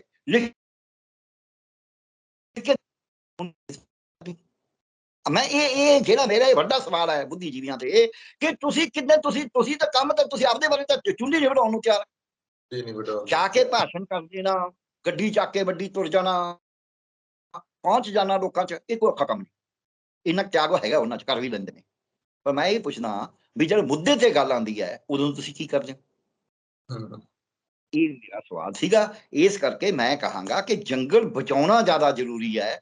ਉਹਦੀਆਂ ਜਿਹੜੀਆਂ ਅਲਾਮਤਾਂ ਨੇ ਕਿ ਜੀ ਇੱਥੇ ਰੁਜ਼ਗਾਰ ਮਿਲੇਗਾ ਜਾਂ ਨਹੀਂ ਮਿਲੇਗਾ, ਇਹ ਪਾਣੀ ਖਰਾਬ ਕਰਨਗੇ ਜਾਂ ਨਹੀਂ ਕਰਨਗੇ, ਇਹ ਧਰਤੀ 'ਚ ਪਾਣੀ ਭੇਜਣਗੇ ਜਾਂ ਨਹੀਂ ਭੇਜਣਗੇ, ਇਹ ਲੋਕਾਂ ਨੂੰ ਮੁਤਬਾਦਲ ਜ਼ਮੀਨ ਦੇਣਗੇ ਜਾਂ ਨਹੀਂ ਦੇਣਗੇ, ਇਹ ਸਵਾਲ ਤਾਂ ਉਦੋਂ ਅਗਲੇ, ਇਹ ਸਵਾਲ ਤਾਂ ਹੈ ਜੇ ਅਸੀਂ ਕਹੀਏ ਚੰਗਾ ਜੰਗਲ ਲੈ ਲਓ।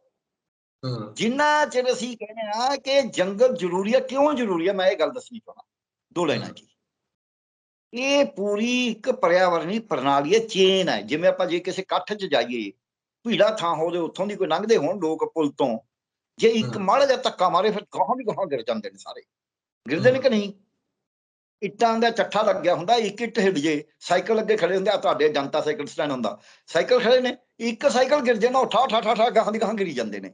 ਇਹਨੂੰ ਕਹਿੰਦੇ ਨੇ ਚੇਨ ਰਿਐਕਸ਼ਨ। ਆ ਜਿਹੜੇ ਬਿਜਲੀ ਕਰਵਾਉਂਦੇ ਨੇ ਨਾ ਪਰਮਾਣੂ, ਉਹਨਾਂ 'ਚ ਵੀ ਚੇਨ ਰਿਐਕਸ਼ਨ ਹੁੰਦਾ। ਇਹ ਚੇਨ ਰਿਐਕਸ਼ਨ ਹੈ ਕਿ ਜੇ ਤੁਹਾਡਾ ਜੰਗਲ ਖਤਮ ਹੁੰਦਾ ਹੈ ਤਾਂ ਤੁਹਾਡੇ ਜਿਹੜੇ ਬਾਕੀ ਜਾਨਵਰ ਹੀ ਖਤਮ ਹੁੰਦੇ ਨੇ, ਜਨੌਰ ਖਤਮ ਹੁੰਦੇ ਨੇ। ਜਦ ਤੁਹਾਡੇ ਜਨੌਰ ਖਤਮ ਹੁੰਦੇ ਨੇ ਤਾਂ ਤੁਹਾਡੇ ਉਤਪਾਦਨ ਘਟਦਾ, ਕਿਉਂਕਿ ਜਿਹੜੀਆਂ ਤਿਤਲੀਆਂ ਨੇ ਉਹਨਾਂ ਦੇ ਰਾਹੀਂ ਤੁਹਾਡੇ ਸਬਜ਼ੀਆਂ ਹੋਰ ਉਹਨਾਂ ਦੇ ਫੁੱਲਾਂ ਦੇ ਉੱਤੋਂ, ਉਹ ਜਦ ਤੁਹਾਡਾ ਸਾਰਾ ਘਟਦਾ ਹੈ ਤਾਂ ਉਹਦੇ ਨਾਲ ਥੱਲੇ ਪਾਣੀ ਦੇ ਵਿੱਚ ਜਿਹੜੇ ਜੀਵ ਨੇ ਉਹ ਘਟਦੇ ਨੇ। ਉਹਨਾਂ ਨਾਲ ਉਹਨਾਂ ਜੀਵਾਂ ਦਾ ਖਾਜਾ ਘਟ ਜਾਂਦਾ ਹੈ ਜਿਹੜੇ ਜੀਵ ਪਾਣੀ 'ਚ ਤਾਂ ਨਹੀਂ ਰਹਿੰਦੇ, ਪਰ ਪਾਣੀ ਦੇ ਜੀਵਾਂ ਨੂੰ ਖਾ ਕੇ ਗੁਜ਼ਾਰਾ ਕਰਦੇ, ਜਿਵੇਂ ਬਗਲਾ ਟੱਟੀਆਂ ਖਾਂਦਾ ਨਾ ਉਹ। ਸੋ ਉਹ ਇਸ ਕਰਕੇ ਪਰਿਆਵਰਣੀ ਪ੍ਰਣਾਲੀ ਹੈ, ਇਹ ਪਹਿਲਾਂ ਹੀ ਪੰਜਾਬ ਦੀ ਟੁੱਟੀ ਹੋਈ ਹੈ, ਕਿਉਂਕਿ ਪੰਜਾਬ ਦੇ ਖਨਨ ਦੇ ਰਾਹੀਂ, ਪੰਜਾਬ ਨੇ ਖਨਨ ਦੇ ਰਾਹੀਂ ਪੰਜਾਬ ਦੀ ਮਿੱਟੀ, ਰੇਤਾ ਤੇ ਪਹਾੜੀਆਂ ਛੋਟੀ-ਛੋਟੀਆਂ ਉਹ ਸਾਰੀਆਂ ਤੋੜਤੀਆਂ। ਪੰਜਾਬ ਦੇ ਦਰਿਆਵਾਂ ਦੇ ਪਾਣੀ ਦਾ ਪੋਲਿਊਸ਼ਨ ਕਰਕੇ ਪਹਿਲੇ ਪਾਣੀ ਖਰਾਬ ਹੈ। ਜੰਗਲ ਜਿਹੜੇ ਨੇ ਇਹ ਸਿਰਫ 3-3.5% ਨੇ ਪੰਜਾਬ 'ਚ। ਜੇ ਤੁਸੀਂ ਆਹ ਜੰਗਲ ਐਡਾ ਵੱਡਾ ਜਿਹੜਾ ਹੈਗਾ ਇਹਨੂੰ ਖਤਮ ਕਰ ਦੋਗੇ ਤਾਂ ਜੰਗਲ ਤਾਂ ਰਹਿ ਜਾਣਗੇ 2% ਤੁਹਾਡੇ ਕੋਲੇ। ਇਹ ਫੇਫੜੇ ਨੇ ਪੰਜਾਬ ਦੇ। ਹੁਣ ਆ ਕਰੋਨਾ 'ਚ ਫੇਫੜੇ ਖਰਾਬ ਹੁੰਦੇ ਸੀ ਲੋਕਾਂ ਦੇ, ਮਸ਼ੀਨ ਰਾਹੀਂ ਸਾਹ ਦਿੰਦੇ ਸੀ, ਕਿੰਨੇ ਕੁ ਲੋਕ ਬਚੇ ਨੇ। ਸੋ ਇਸ ਕਰਕੇ ਤੁਸੀਂ ਜਿਹੜੀ ਕੁਦਰਤੀ ਫੇਫੜਾ ਮਿਲਿਆ ਹੋਇਆ ਤੁਹਾਨੂੰ, ਉਹਨੂੰ ਨਹੀਂ ਬੰਦ ਕਰਨਾ, ਉਹਨੂੰ ਖਤਮ ਨਹੀਂ ਕਰਨਾ ਕਿਸੇ ਵੀ ਲਾਲਚ 'ਚ। ਮਸ਼ੀਨ ਨਾਲ ਨਹੀਂ ਚੱਲਣਾ ਉਹ, ਵੀ ਉਹ ਹਵਾ ਆ ਕਹਿਣਾ ਨਾ ਵੀ ਹਵਾ ਸਾਫ਼ ਰੱਖ ਲਾਂਗੇ, ਪਾਣੀ, ਇਹ ਮਸ਼ੀਨ ਹੈ, ਮਸ਼ੀਨ ਨਾਲ ਨਹੀਂ ਚੱਲਣਾ। ਸੋ ਇਹ ਸਵਾਲ ਹੈ ਵੱਡਾ। ਹਾਂ ਹੁਣ ਸਵਾਲ ਕਰੋ। ਮੇਰੇ ਧਿਆਨ ਵਿੱਚ ਨਾ 2 ਸਵਾਲ ਇਕੱਠੇ ਆਏ ਮੱਤੇਵਾੜਾ ਨੂੰ ਲੈ ਕੇ। ਇੱਕ ਤਾਂ ਇਹ ਕਿ ਤੁਸੀਂ ਕਹਿ ਰਹੇ ਹੋ ਕਿ ਕੇਂਦਰ ਦੇ ਹੱਥ ਦੇ ਵਿੱਚ ਉਹਨਾਂ ਨੇ ਕਿਹਾ ਕਿ ਤੁਸੀਂ ਇੱਥੇ ਇੰਡਸਟਰੀਆਂ ਲਾਓ, ਉਹਦੇ ਨਾਲ ਰੁਜ਼ਗਾਰ ਵਧੇਗਾ ਜਾਂ ਉਹਦੇ ਨਾਲ ਜੋ ਵੀ ਅਰਥ ਵਿਵਸਥਾ ਨੂੰ ਹੁੰਗਾਰਾ ਮਿਲਦਾ, ਉਹ ਇੱਕ ਚੰਗੀ ਗੱਲ ਹੈ, ਲਾਉਣੀ ਚਾਹੀਦੀ ਹੈ ਇੰਡਸਟਰੀ, ਪੰਜਾਬ 'ਚ ਲਾਉਣੀ ਚਾਹੀਦੀ ਹੈ, ਹਰੇਕ ਸੂਬੇ 'ਚ ਹੋਣੀ ਚਾਹੀਦੀ ਹੈ। ਪਰ ਕੀ ਇੰਡਸਟਰੀ ਦੇ ਲਈ ਜੰਗਲ ਦੀ ਜ਼ਮੀਨ ਚਾਹੀਦੀ ਹੈ? ਹੋਰ ਬਹੁਤ ਜ਼ਮੀਨਾਂ ਨੇ ਬੇਆਬਾਦ ਪਈਆਂ ਨੇ ਜਾਂ ਆਬਾਦ ਨੇ, ਤੁਸੀਂ ਉੱਥੇ ਜਾ ਕੇ ਉਸ ਤਰੀਕੇ ਨਾਲ ਜ਼ਮੀਨ ਲਾ ਸਕਦੇ ਹੋ। ਇਹ ਸਿਰਫ ਮੱਤੇਵਾੜਾ ਨੂੰ ਕਿਉਂ ਚੁਣਿਆ ਗਿਆ, ਜਾਂ ਫਿਰ ਇਹਨਾਂ ਜੰਗਲਾਂ ਨੂੰ ਹੀ ਕਿਉਂ ਚੁਣਿਆ ਜਾਂਦਾ ਹੈ? ਜਿਹੜੇ ਜਿਵੇਂ ਸਤਲੁਜ ਦਰਿਆ ਦੇ ਕੰਢੇ ਹੈ, ਜਿਹੜੇ ਦਰਿਆਵਾਂ ਦੇ ਕੰਢੇ, ਨਹਿਰਾਂ ਦੇ ਕੰਢੇ ਨੇ, ਉਹਨੂੰ ਕਿਉਂ ਚੁਣਿਆ ਜਾਂਦਾ? ਇੱਕ ਸਵਾਲ ਇਹ। ਦੂਜਾ ਇਹ ਮੱਤੇਵਾੜਾ ਨਾਲ ਜੁੜਦਾ, ਸ਼ਾਇਦ ਆਖਰੀ ਹੋਵੇ ਸਵਾਲ ਮੱਤੇਵਾੜਾ ਨਾਲ ਜੁੜਦਾ, ਕਿ ਕੀ ਹੁਣ ਮੱਤੇਵਾੜਾ ਸੰਘਰਸ਼ ਲਈ ਜਾਂ ਪੰਜਾਬ ਦੇ ਜੰਗਲ ਆਬੋ ਹਵਾ ਬਚਾਉਣ ਦੇ ਲਈ ਸਿਆਸੀ ਸਟੇਜਾਂ ਜਿਹੜੀਆਂ ਉੱਥੇ ਲੱਗ ਜਾਣੀਆਂ ਚਾਹੀਦੀਆਂ ਨੇ, ਸਿਆਸੀ ਜਿਹੜੇ ਲੋਕ ਨੇ ਉਹਨਾਂ ਦੀ ਜਿਹੜੀ ਰਹਿਨੁਮਾਈ ਹੋਣੀ ਚਾਹੀਦੀ ਹੈ, ਕਿ ਜਾਂ ਫਿਰ ਕਿਸਾਨੀ ਅੰਦੋਲਨ ਦੇ ਵਾਂਗੂ ਉਸੇ ਤਰੀਕੇ ਦਾ ਮੁਹਾਜ਼ ਖੜਾ ਕਰਨਾ ਚਾਹੀਦਾ ਹੈ ਕਿ ਪੰਜਾਬ ਦੇ ਜੰਗਲਾਂ ਵੱਲ ਕੱਲ ਨੂੰ ਕੋਈ ਅੱਖ ਚੁੱਕ ਕੇ ਨਾ ਦੇਖੇ। ਦੇਖੋ, ਮੈਂ ਛੋਟੇ ਛੋਟੇ ਜਵਾਬ ਦਊਂਗਾ ਇਸ ਤੇ ਮੁਕਤਸਰ ਜੇ। ਪਹਿਲੀ ਗੱਲ ਇਹ ਹੈ, ਉੱਥੇ ਜਿਹੜੇ ਲੋਕ ਚਲਾ ਰਹੇ ਨੇ ਉਹ ਕਮੇਟੀ ਹੈ ਜਿਹੜੀ, ਉਹ ਮੈਨੂੰ ਕਾਫੀ ਸਿਆਣੇ ਲੱਗਦੇ ਨੇ, ਸਮਝਦਾਰ ਨੇ। ਉਹਨਾਂ ਨੇ ਆਲਟਰਨੇਟਿਵ ਵਾਲੀ ਗੱਲ ਜਿਹੜੀ ਤੁਸੀਂ ਕਹੀ ਆ, ਉਹਨਾਂ ਨੇ ਕਿਹਾ ਵੀ ਆਹ ਜਿਹੜੇ ਫੋਕਲ ਪੁਆਇੰਟ ਖਾਲੀ ਜ਼ਮੀਨਾਂ ਲੈ ਲੈ ਕੇ ਛੱਡੇ ਪਏ ਨੇ, ਉੱਥੇ ਲਾ ਲਓ ਤੁਸੀਂ। ਗੋਬਿੰਦਗੜ੍ਹ ਦੀ ਇੰਡਸਟਰੀ ਕਿੰਨੀ ਤਬਾਹ ਹੋ ਗਈ, ਉੱਥੇ ਨਵੀਂ ਇੰਡਸਟਰੀ ਲਾ ਲਓ ਲੁਧਿਆਣੇ ਦੇ ਨਾਲ ਆ ਜਾਵਾਂ। ਤੁਸੀਂ ਇਹ ਜੰਗਲ ਨੂੰ ਹਰੇ ਭਰੇ ਨੂੰ ਕਿਉਂ ਤਬਾਹ ਕਰਦੇ ਹੋ? ਉਹਨਾਂ ਦੀ ਜਾਇਜ਼ ਗੱਲ ਹੈ ਇਹ, ਪਰ ਉਹ ਆਪਦੇ ਵੱਲੋਂ ਇਹਨਾਂ ਸਵਾਲਾਂ ਦੇ ਜਵਾਬ ਵੀ ਲੱਭਦੇ ਨੇ। ਔਰ ਉਹ ਜਵਾਬ ਕੱਢੇ ਆਪ ਹੀ ਨਹੀਂ ਲੱਭਦੇ, ਉਹ ਲੋਕਾਂ ਨੂੰ ਵੀ ਪੁੱਛਦੇ ਨੇ ਵੀ ਦੱਸੋ ਭਾਈ ਤੁਹਾਨੂੰ ਕੀ ਲੱਗਦਾ, ਬੁੱਧੀਜੀਵੀਆਂ ਨੂੰ ਵੀ ਪੁੱਛਦੇ ਨੇ, ਸਾਇੰਸਦਾਨਾਂ ਨੂੰ ਵੀ ਪੁੱਛਦੇ ਨੇ। ਉਹ ਕੋਈ ਇਹੋ ਜਿਹੇ ਬੰਦੇ ਨਹੀਂ ਹੈਗੇ ਜਿਹੜੇ ਕਹਿਣ ਵੀ ਅਸੀਂ ਉਹ ਸਭ ਕੁਝ ਕਰਨਾ। ਸਿਆਣੇ ਬੰਦੇ ਨੇ, ਉਹ ਚੰਗੇ ਬੰਦੇ ਨੇ। ਇੱਕ ਦੂਜੀ ਗੱਲ ਇਹ ਹੈ ਕਿ ਇਸ ਕਰਕੇ ਇਹਦਾ ਜਵਾਬ ਤਾਂ ਇਹ ਹੈ ਵੀ ਜਿੱਥੇ ਵੀ ਕੋਈ ਜੰਗਲ ਜਾਂ ਖੇਤੀ ਵਾਲੀ ਜ਼ਮੀਨ ਹੈ, ਉਹਨੂੰ ਤੁਸੀਂ ਉਜਾੜਾ ਨਹੀਂ ਕਰਨਾ ਹੁੰਦਾ। ਜਿਹੜੀ ਬੇਆਬਾਦ ਜ਼ਮੀਨ ਹੈ, ਬੰਜਰ ਜ਼ਮੀਨ ਹੈ, ਉਹਦੇ ਉੱਤੇ ਤੁਸੀਂ ਕੋਈ ਨਾ ਕੋਈ ਇਹ ਲਾ ਸਕਦੇ ਹੋ। ਪਹਿਲੀ ਗੱਲ ਤਾਂ ਜਿਹੜੀ ਇੰਡਸਟਰੀ ਹੈ। ਦੂਜਾ, ਤੁਸੀਂ ਕਹਿੰਦੇ ਹੋ ਇਹਦਾ, ਮੈਂ ਉੱਥੇ ਵੀ ਕਹਿ ਰਿਹਾ ਸੀ, ਮੇਰੀ ਇੰਟਰਵਿਊ ਲੈ ਰਿਹਾ ਸੀ ਕੋਈ, ਤੇ ਉਦੋਂ ਪਹਿਲਾਂ ਅਸੀਂ ਇੱਕ ਮੀਟਿੰਗ ਕਰ ਰਹੇ ਸੀ, ਉਹਦੇ 'ਚ ਵੀ ਮੈਂ ਕਿਹਾ ਸੀ। ਉਹਨੇ ਕਿਹਾ ਜੀ ਤੁਸੀਂ ਜ਼ਰੂਰ ਦੱਸੋ ਕੀ ਕਹਿਣਾ ਹੈ। ਮੈਂ ਉੱਥੇ ਵੀ ਕਿਹਾ ਸੀ ਕਿ ਜਿਹੜੀ ਇੰਡਸਟਰੀ ਆ ਪੰਜਾਬ 'ਚ, ਇੰਡਸਟਰੀ ਕਾਹਦੇ ਵਾਸਤੇ ਲਾਈ ਜਾਣੀ ਹੈ? ਉਹ ਕਹਿੰਦੇ ਜੀ ਰੁਜ਼ਗਾਰ ਦਿਆਂਗੇ, ਸਾਡਾ ਅਰਥਚਾਰਾ ਚੰਗਾ ਹੋਊ, ਸਰਕਾਰ ਦੀ ਆਮਦਨ ਵਧੂ। ਆਹੀ ਗੱਲਾਂ ਨੇ ਕਿ ਕੋਈ ਹੋਰ ਨੇ? ਅਸੀਂ ਉਦਯੋਗ ਕਿਉਂ ਲਾਉਣੇ ਆ? ਰੁਜ਼ਗਾਰ ਮਿਲੇ, ਅਰਥਚਾਰਾ ਵਧੇ, ਸਰਕਾਰ ਦੀ ਆਮਦਨ ਵਧੇ। ਆਪਾਂ ਦੇਖ ਲੈਂਦੇ ਹਾਂ ਵੀ ਮੱਤੇਵਾੜਾ ਦਾ ਜੰਗਲ ਤਬਾਹ ਕਰਕੇ ਇੰਡਸਟਰੀ ਲਾਈ ਜਾਊ ਤਾਂ ਫਿਰ ਉਦਯੋਗ ਦੇ ਨਾਲ ਕੀ ਸੱਚਮੁੱਚੀ ਰੁਜ਼ਗਾਰ ਵੱਧਦਾ? ਕੀ ਸੱਚਮੁੱਚੀ ਸਾਡਾ ਜਿਹੜਾ GDP ਕਹਿੰਦੇ ਅਸੀਂ ਉਹ ਵੱਧਦਾ? ਕੀ ਸੱਚਮੁੱਚੀ ਸਾਡੀ ਸਰਕਾਰ ਦੀ ਆਮਦਨ ਵੱਧਦੀ? ਆਪਾਂ ਦੇਖ ਲੈਂਦੇ ਹਾਂ। ਜਿਹੜੀ ਖੇਤੀ ਹੈ ਉਹ 'ਚ ਪੰਜਾਬ ਦੀ 36% ਵਰਕਫੋਰਸ ਕੰਮ ਕਰ ਰਹੀ ਆ ਅੱਜ ਵੀ। ਕਿ ਜਿਹੜਾ ਹੈਗੀ ਆ ਇੰਡਸਟਰੀ, ਜਿਹੜੀ ਮੀਡੀਅਮ ਸਕੇਲ ਇੰਡਸਟਰੀ ਆ ਜਿਹੜੀ ਉੱਥੇ ਲਾਉਣਾ ਚਾਹੁੰਦੇ ਨੇ, ਇਹ ਮੀਡੀਅਮ ਸਕੇਲ ਇੰਡਸਟਰੀ ਤੇ ਲਾਰਜ ਸਕੇਲ 'ਚ ਸਿਰਫ 4 ਲੱਖ ਕੰਮ ਹੈ। ਜਦਕਿ ਜਿਹੜੇ ਲਘੂ ਉਦਯੋਗ ਨੇ, ਜਿਹਨੂੰ ਘਰੇਲੂ ਉਦਯੋਗ ਕਹਿੰਦੇ ਨੇ, ਉਹ ਲਘੂ ਉਦਯੋਗ ਤੇ ਘਰੇਲੂ ਉਦਯੋਗ ਦੇ ਵਿੱਚ 18 ਲੱਖ ਕੰਮ ਹੈ। ਲਘੂ ਉਦਯੋਗ ਤੇ ਘਰੇਲੂ ਉਦਯੋਗ ਦੇ ਵਿੱਚ ਪੂੰਜੀ ਨਿਵੇਸ਼ ਬਹੁਤ ਥੋੜਾ ਚਾਹੀਦਾ ਹੈ, ਮਸ਼ੀਨਾਂ ਵੱਡੀਆਂ ਬਹੁਤ ਘੱਟ ਚਾਹੀਦੀਆਂ ਨੇ। ਪਰ ਵੱਡੀ ਇੰਡਸਟਰੀ ਦੇ ਵਿੱਚ ਪੂੰਜੀ ਬਹੁਤ ਜ਼ਿਆਦਾ ਚਾਹੀਦੀ ਹੈ, ਮਸ਼ੀਨਾਂ ਵੱਡੀਆਂ ਚਾਹੀਦੀਆਂ ਨੇ, ਆਟੋਮੈਟਿਕ ਟੈਕਨੋਲੋਜੀ ਚਾਹੀਦੀ ਹੈ। ਸੋ ਰੁਜ਼ਗਾਰ ਤਾਂ ਘਟੇਗਾ, ਉਹਦੇ ਨਾਲ ਵਧੇਗਾ ਨਹੀਂ। ਹੁਣ ਆਪਾਂ ਆਮਦਨ ਦੀ ਗੱਲ ਕਰ ਲਈਏ। GDP ਦੇ ਵਿੱਚ ਇੰਡਸਟਰੀ ਦਾ ਹਿੱਸਾ 23% ਹੈ। ਹੁਣ 23-24% ਹੀ ਇਹਦਾ ਰਹਿ ਗਿਆ ਖੇਤੀ ਦਾ, ਜਿਹੜਾ ਕਿ ਪਹਿਲਾਂ ਕਾਫੀ 55 ਤੋਂ ਘੱਟ ਗਿਆ, ਆਉਂਦਾ 32 ਤੇ ਸੀ, ਹੁਣ 23 ਤੇ ਰਹਿ ਗਿਆ। 46% ਇਹਨਾਂ ਦੋਹਾਂ ਦਾ ਹੈ। 50 ਤੋਂ ਉੱਪਰ ਹਿੱਸਾ ਜਿਹੜਾ ਉਹ ਸੇਵਾਵਾਂ ਦਾ, ਯਾਨੀ ਕਿ ਨੌਕਰੀਆਂ ਦਾ, ਚਾਹੇ ਉਹ ਪ੍ਰਾਈਵੇਟ ਨੇ ਚਾਹੇ ਸਰਕਾਰੀ ਨੇ। ਇਹ ਤੋਂ ਵੀ ਆਪਾਂ ਹਿਸਾਬ ਲਾ ਸਕਦੇ ਹਾਂ। ਫਿਰ ਆਪਾਂ ਇੱਕ ਹੋਰ ਅੰਕੜਾ ਹੈਗਾ ਕਿ ਜਿਹਨੇ ਦੁਕਾਨਾਂ ਦੇ ਉੱਤੇ, ਹੋਟਲਾਂ ਦੇ ਉੱਤੇ ਜਿਹੜੇ ਲੱਗੇ ਹੋਏ ਨੇ ਕੰਮ, ਉਹਨਾਂ ਦੀ ਗਿਣਤੀ ਕਿੰਨੀ ਲੱਖ ਆ, ਉਹ ਇੰਡਸਟਰੀ ਨਾਲ ਜ਼ਿਆਦਾ ਹੈ। ਸੋ ਉਹ ਹੋਟਲਾਂ ਨੇ ਤਾਂ ਉਨੀ ਜਗ੍ਹਾ ਨਹੀਂ ਘੇਰੀ ਹੋਈ, ਦੁਕਾਨਾਂ ਨੇ ਤਾਂ ਉਨੀ, ਦੁਕਾਨਾਂ ਤੱਕ ਕਿੰਨੀ ਲੋਕ ਕੰਮ ਲੈਂਦੇ ਨੇ। ਫਿਰ ਇਹ ਸਿੱਧਾ ਰੁਜ਼ਗਾਰ ਹੈ, ਟੇਢਾ ਰੁਜ਼ਗਾਰ। ਰਿਕਸ਼ਿਆਂ ਦੇ ਰਾਹੀਂ ਸਮਾਨ ਢੋਂਦੇ ਨੇ, ਕੋਈ ਸਵਾਰੀ ਉੱਥੇ ਜਾਂਦੀ ਹੈ ਲੈਣ, ਆਟੋ ਜਾਂਦੇ ਨੇ, ਮੰਡੀ 'ਚ ਆਪਾਂ ਨੂੰ ਪਤਾ ਹੀ ਹੈ ਸਮਾਨ ਲੈਣ ਜਾਂਦੇ ਨੇ ਲੋਕ। ਕਿੰਨੇ ਹੋਰ ਲੋਕਾਂ ਨੂੰ ਆਲੇ ਦਾ ਰੁਜ਼ਗਾਰ ਮਿਲਦਾ ਜਿਹੜਾ ਸਿੱਧਾ ਨਹੀਂ ਹੈ। ਪਰ ਜਿਹੜਾ ਆਟੋ ਚੱਲਦਾ ਹੈ ਵੀ ਮੰਡੀ ਵੱਲ ਨੂੰ ਜਾ ਰਿਹਾ ਭਾਈ, ਤੇ ਉਹ ਮੰਡੀ ਹੈ ਜੇ ਤਾਂ ਹੀ ਜਾਂਦਾ ਆਟੋ। ਤੁਹਾਡੇ ਇੱਥੇ ਰਜਿੰਦਰਾ ਹਸਪਤਾਲ ਨੂੰ ਜਿਹੜੇ ਆਟੋ ਚੱਲਦੇ ਨੇ, ਉਹਨਾਂ ਦੇ ਰੁਜ਼ਗਾਰ ਰਜਿੰਦਰਾ ਹਸਪਤਾਲ ਤੇ ਹੈ, ਕਿਉਂਕਿ ਜੇ ਰਜਿੰਦਰਾ ਹਸਪਤਾਲ ਹੀ ਨਹੀਂ ਹੋ ਤਾਂ ਲੋਕਾਂ ਨੇ ਜਾਣਾ ਕਾਹਦੇ ਵਾਸਤੇ ਰਜਿੰਦਰਾ ਹਸਪਤਾਲ? ਸੋ ਇਸ ਕਰਕੇ ਜਿਹੜੇ ਆਲੇ ਦੁਆਲੇ ਦੇ ਰੁਜ਼ਗਾਰ ਨੇ ਉਹ ਜ਼ਿਆਦਾ। ਸੋ ਰੁਜ਼ਗਾਰ ਵੀ ਜੰਗਲ ਮੇਨਟੇਨ ਕਰਕੇ, ਖੇਤੀ ਮੇਨਟੇਨ ਕਰਕੇ ਜ਼ਿਆਦਾ ਬਣਦਾ, ਰੁਜ਼ਗਾਰ ਨਹੀਂ ਆਉਂਦਾ। ਹੁਣ ਆਪਾਂ ਲਾ ਲਈਏ ਟੈਕਸ, ਸਰਕਾਰ ਨੂੰ ਟੈਕਸ ਕਿੰਨਾ ਕੁ ਆਉਂਦਾ? ਸਰਕਾਰ ਦਾ ਜਿਹੜਾ ਟੋਟਲ ਰੈਵਨਿਊ ਹੈ ਉਹਦੇ ਦੋ ਤਰ੍ਹਾਂ ਦਾ ਹੈ, ਇੱਕ ਡਾਇਰੈਕਟ ਟੈਕਸ ਹੈ, ਇੱਕ ਇਨਡਾਇਰੈਕਟ ਟੈਕਸ ਹੈ। ਸਭ ਤੋਂ ਜ਼ਿਆਦਾ ਇਨਡਾਇਰੈਕਟ ਟੈਕਸ ਹੈ, 16,000 ਰੁਪਇਆ ਪ੍ਰਤੀ ਵਿਅਕਤੀ ਇਨਡਾਇਰੈਕਟ ਟੈਕਸ ਹੈ ਪੰਜਾਬ ਦੇ ਵਿੱਚ। ਜਿਹੜਾ ਡਾਇਰੈਕਟ ਹੈ ਉਹ 75 ਰੁਪਏ ਤੇ 7 ਪੈਸੇ ਹੈ। ਤੇ ਜਿਹੜਾ ਟੋਟਲ ਮਾਲੀਆ ਇਕੱਠਾ ਹੁੰਦਾ ਹੈ, ਟੈਕਸ ਦਾ ਮਾਲੀਆ, ਉਹ ਤੋਂ ਵੱਧ ਖਰਚਾ ਇਹ ਪੈਨਸ਼ਨਾਂ ਤੇ ਤਨਖਾਹਾਂ ਤੇ ਕਰ ਦਿੰਦੇ ਨੇ। ਤੁਸੀਂ ਟੈਕਸ ਬਚਾਉਣਾ ਤਾਂ ਜਿਹੜੇ ਝੂਠੇ ਸਰਟੀਫਿਕੇਟਾਂ ਨਾਲ, ਜਿੱਥੇ ਪੋਸਟਾਂ ਦੀ ਲੋੜ ਹੀ ਨਹੀਂ, ਜਿੱਥੇ ਪੈਨਸ਼ਨ ਵੀ ਲੈ ਰਹੇ ਨੇ ਤੇ ਤਨਖਾਹ ਵੀ ਲੈ ਰਹੇ ਨੇ ਦੁਬਾਰਾ ਲਾ ਕੇ, ਉਹਨਾਂ ਤੋਂ ਭਾਈ ਨਾ ਦਿਓ ਉਹਨਾਂ ਨੂੰ ਪੈਸਾ। ਤੁਸੀਂ ਇੱਕ ਪਾਸੇ ਪੈਸਾ ਕਹਿੰਦੇ ਮਾਂ ਫਿਰੇ ਫੋਸੀ ਫੋਸੀ ਪੁੱਤ ਬਖਸ਼ੇ ਗੁਹਾਰੇ, ਇੱਕ ਪਾਸੇ ਤਾਂ ਤੁਸੀਂ ਆ ਜੰਗਲ ਉਜਾੜ ਕੇ ਥੋੜੇ ਘਣੇ ਪੈਸੇ ਇਕੱਠਾ ਕਰਨਾ ਚਾਹੁੰਦੇ ਹੋ, ਦੂਜੇ ਪਾਸੇ ਤੁਸੀਂ ਆ ਥੱਬਾ ਨੋਟਾਂ ਦਾ ਸੁੱਟੀ ਜਾਂਦੇ ਹੋ। ਇਹ ਜਿਹੜਾ ਤੌਰ ਤਰੀਕਾ ਇਹ ਬਿਲਕੁਲ ਘਟੀਆ ਤਰੀਕਾ ਹੈ ਫਾਈਨੈਂਸਸ ਨੂੰ, ਵਿੱਤ ਨੂੰ ਪ੍ਰਬੰਧ ਕਰਨ ਦਾ, ਸਭ ਤੋਂ ਮਾੜਾ ਵਿੱਤੀ ਪ੍ਰਬੰਧ ਹੈ। ਅਰੇ ਮੈਂ ਕਿਉਂ ਕਹਿਣਾ, ਛੋਟੀ ਜਿਹੀ ਲਾਈਨ ਚ ਗੱਲ ਸਮਝਾਵਾਂਗਾ। ਇਹ ਯੂਨੀਵਰਸਿਟੀਆਂ ਰੋਜ਼ ਕਹਿੰਦੀਆਂ ਸਾਨੂੰ ਘਾਟਾ ਪੈਂਦਾ, ਸਾਨੂੰ ਪੈਸੇ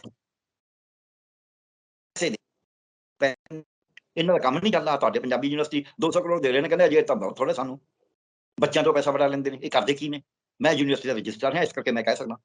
ਬਾਬਾ ਫਰੀਦ ਯੂਨੀਵਰਸਿਟੀ ਇੱਕ ਵੀ ਪੈਸਾ ਸਰਕਾਰ ਨਹੀਂ ਦਿੰਦੀ ਸੀ, ਅਸੀਂ ਯੂਨੀਵਰਸਿਟੀ ਫਿਰ ਵੀ ਚਲਾ ਕੇ ਆਏ ਹਾਂ, ਅਸੀਂ ਤਾਂ ਫੀਸਾਂ ਵੀ ਨਹੀਂ ਵਧਾਈਆਂ। ਅਗਲੀ ਗੱਲ, ਇਹਨਾਂ ਨੂੰ ਤਾਂ ਕੋਈ ਪਬਲਿਕ ਨੂੰ ਪੜ੍ਹਾਉਣ ਤੋਂ ਸਿਵਾ ਸੇਵਾ ਦੇਣੀ ਨਹੀਂ।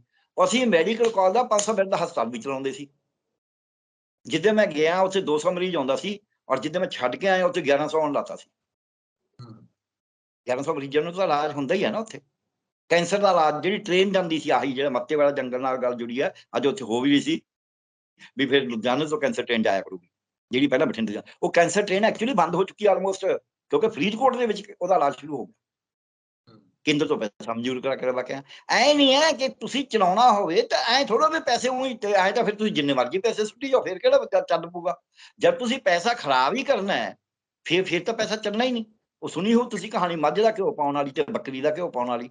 ਸੋ ਇਸ ਕਰਕੇ ਤੁਹਾਨੂੰ ਪੈਸਾ ਜਿਹੜਾ ਪੰਜਾਬ ਸਰਕਾਰ ਉਡਾ ਰਹੀ ਹੈ, ਵੇਸਟ ਕਰ ਰਹੀ ਹੈ, ਉਹ ਪੈਸੇ ਨੂੰ ਬਚਾਓ, ਜੰਗਲ ਨਾ ਵੇਚੋ ਉਹਦੇ ਵਾਸਤੇ। ਤੁਹਾਡੀ ਤਾਂ ਉਹ ਹਾਲ ਹੈ ਵੀ ਕੋਈ ਬੰਦਾ ਪੈਸੇ ਖਰਾਬ ਕਰੀ ਜਾਂਦਾ, ਕਿਸੇ ਇੱਧਰ ਉੱਧਰ ਲਾਈ ਜਾਂਦਾ ਜਿੱਥੇ ਲੋੜ ਨਹੀਂ, ਤੇ ਜ਼ਮੀਨ ਘਰ ਵੇਚੀ ਜਾਂਦਾ ਜ਼ਿਆਦਾ, ਕਿਉਂਕਿ ਪੈਸੇ ਦੀ ਲੋੜ ਪੈਣੀ ਹੈ। ਉਹ ਕਹਿੰਦਾ ਯਾਰ ਇਹਨੂੰ ਵੇਚ ਦੋ ਹੁਣ, ਕਿਉਂ? ਕਿਉਂਕਿ ਜੂਆ ਖੇਡਣਾ ਉਹਨੇ, ਕਿਉਂਕਿ ਉਹਨੇ ਪੁੱਠੇ ਪਾਸੇ ਪੈਸਾ ਲਾਉਣਾ, ਉਹਨੇ ਵੇਸਟ ਕਰਨਾ ਪੈਸਾ, ਉਹਨੇ 4 ਦੋਸਤਾਂ ਨੂੰ ਦੇ ਦੇਣਾ, ਉਦੋਂ ਵੀ ਆਪਣੇ ਨੇ। ਇਹ ਸਰਕਾਰ ਪੈਸਾ ਵੇਸਟ ਕਰ ਰਹੀ ਹੈ, ਇਹ ਪੈਸੇ ਦਾ ਠੀਕ ਪ੍ਰਬੰਧ ਕਰ ਹੀ ਨਹੀਂ ਰਹੀ। ਆ ਬਜਟ ਸਾਡੇ ਸਾਹਮਣੇ ਪਿਆ ਜਿਹੜਾ ਦੱਸਦਾ। ਸੋ ਜੇ ਆਪਦੇ ਬਜਟ ਨੂੰ ਹੀ ਠੀਕ ਕਰ ਲੈਣ ਤਾਂ ਮੱਤੇਵਾੜਾ ਦਾ ਜੰਗਲ ਨੇ ਇਹਨਾਂ ਨੂੰ ਨਹੀਂ ਵੇਚਣਾ ਪਏਗਾ। ਦੂਜੀ ਗੱਲ, ਇਹ ਤਾਂ ਹੋ ਗਿਆ ਪੈਸੇ ਬਾਰੇ। ਰੁਜ਼ਗਾਰ, ਜਿਹੜੇ ਰੁਜ਼ਗਾਰ ਦੇ ਸਰੋਤ ਨੇ, ਇਦੋਂ ਵਧੀਆ ਸਰੋਤ ਨੇ, ਜੇ ਉਹਨਾਂ ਨੂੰ ਇਹ ਆਪਾਂ ਕਹੀਏ ਦੇਖ ਲੈਣ, ਉਹਨਾਂ ਨੂੰ ਚਾਲੂ ਕਰ ਲੈਣ, ਤਾਂ ਵੀ ਮੱਤੇਵਾੜਾ ਰੁਜ਼ਗਾਰ ਵਾਸਤੇ ਵੀ ਨਹੀਂ ਵੇਚਣਾ ਪਏਗਾ। ਫਿਰ ਜਿਹੜਾ ਹੈਗਾ GDP ਦੇ ਵਿੱਚ ਵਾਧਾ, ਜੇ GDP 'ਚ ਵਾਧਾ ਦੇਖਣਾ ਹੋਵੇ ਤਾਂ ਖੇਤੀ ਔਰ ਦੁਕਾਨਦਾਰੀ ਇਹ ਸਭ ਤੋਂ ਜ਼ਿਆਦਾ ਵਾਧਾ ਪੈਦਾ ਕਰਦੀ ਹੈ, ਜਿਹ 'ਚ ਮਨਰੇਗਾ ਸਕੀਮ, ਹੋਰ ਕਈ ਸਕੀਮਾਂ ਹੋ ਸਕਦੀਆਂ, ਉਹਦੇ ਰਾਹੀਂ GDP 'ਚ ਵੀ ਵਾਧਾ ਹੋ ਜਾਊਗਾ। ਸੋ ਇਹ ਟੈਕਸ ਦੇ ਵਿੱਚ ਵਾਧਾ ਕਦ ਹੋਣਾ? ਟੈਕਸ ਦੇ ਵਿੱਚ ਵਾਧਾ ਇਸ ਗੱਲ ਨਾਲ ਨਹੀਂ ਹੋਣਾ ਵੀ ਜਿਹਦੇ ਕੋਲ ਪਹਿਲਾਂ ਹੀ 20 ਅਰਬ ਰੁਪਇਆ ਪਿਆ ਉਹਨੂੰ 25 ਅਰਬ ਬਣਾ ਦੋਗੇ। ਆ ਜਿਹੜਾ ਕੇਂਦਰ ਨੇ ਵੱਡੀ ਕਰੀ ਤਾਂ ਉਹਨਾਂ ਨੇ ਜਾਣਬੁੱਝ ਕੇ ਸੀ, ਲੋਕਾਂ ਨੂੰ ਦਿਖਾਵਾ ਕਰਿਆ ਸੀ। 20 ਲੱਖ ਕਰੋੜ ਰੁਪਈਆ RBI ਤੋਂ ਲੈ ਕੇ ਕਰੋਨਾ ਦੇ ਵਿੱਚ ਵੀ ਅਸੀਂ ਲੋਕਾਂ ਦੀ ਮਦਦ ਕਰ ਰਹੇ ਹਾਂ। 20 ਲੱਖ ਕਰੋੜ ਚੋਂ ਤਕਰੀਬਨ 19 ਲੱਖ ਕਰੋੜ ਰੁਪਇਆ ਧੰਨਾ ਸੇਠਾਂ ਨੂੰ ਦੇਤਾ ਵੀ ਅਸੀਂ ਇਹਨੂੰ ਰਿਵਾਈਵ ਕਰ ਰਹੇ ਹਾਂ ਜੀ, ਪੁਨਰ ਜੀਵਿਤ ਕਰ ਰਹੇ ਹਾਂ ਆਪਦੀ ਇੰਡਸਟਰੀ ਨੂੰ, ਆਪਦੇ ਅਰਥਚਾਰੇ ਨੂੰ। ਕਿਉਂਕਿ ਅਰਥਚਾਰਾ ਤਾਂ ਇਸ ਕਰਕੇ ਮਾੜਾ ਹੈ ਹੀ ਨਹੀਂ ਸੀ ਵੀ ਅੰਬਾਨੀ ਦੀ ਕੋਈ ਫੈਕਟਰੀ ਨਹੀਂ ਚੱਲਦੀ।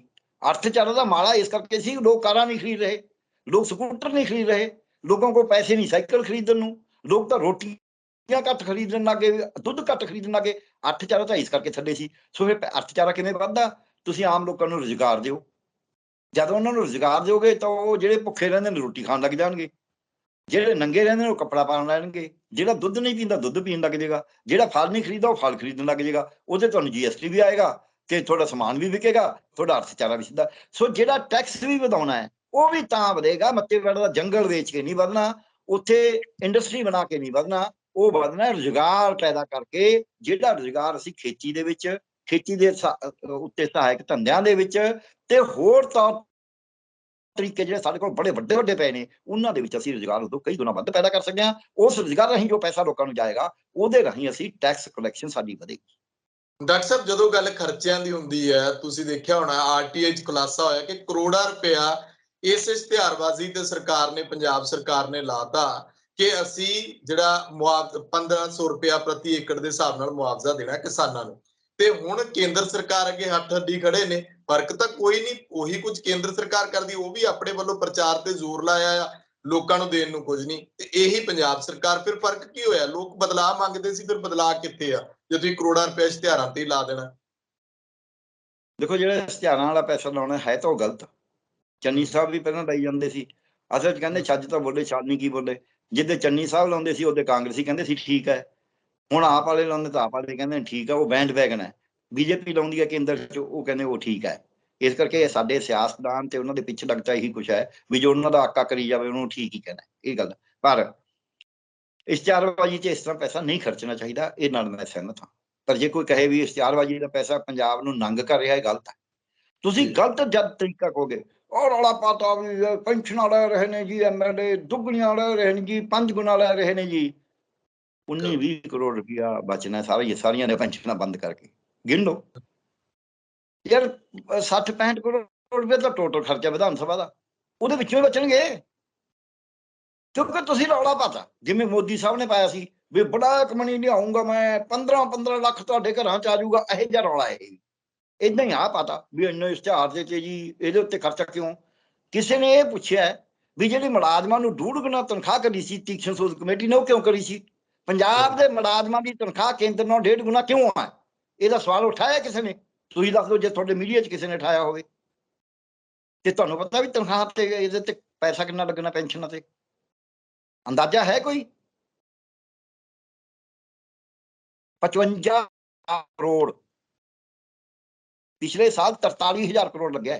ਆ ਸਰਕਾਰ ਦਾ ਆਪਦਾ ਜਿਹੜਾ ਚਿੱਟਾ ਪੇਪਰ ਕਹਿੰਦੇ ਨੇ, ਜਿਹੜਾ ਚਿੱਟਾ ਵੀ ਹੈ ਤੇ ਕਾਲਾ ਵੀ ਹੈ, ਉਹਦੇ ਵਿੱਚ ਹੀ ਲਿਖਿਆ। ਵੈਸੇ ਜਿਹੜਾ ਬਜਟ ਲਿਖਿਆ ਉਹ 45,000 ਕਰੋੜ ਹੈ, ਕਿਉਂਕਿ ਇਹਨਾਂ ਨੇ ਤਨਖਾਹਾਂ ਤੇ ਇੱਥੇ 27 ਦੱਸਿਆ, ਉੱਥੇ 29 ਲਿਖਿਆ ਹੋਇਆ।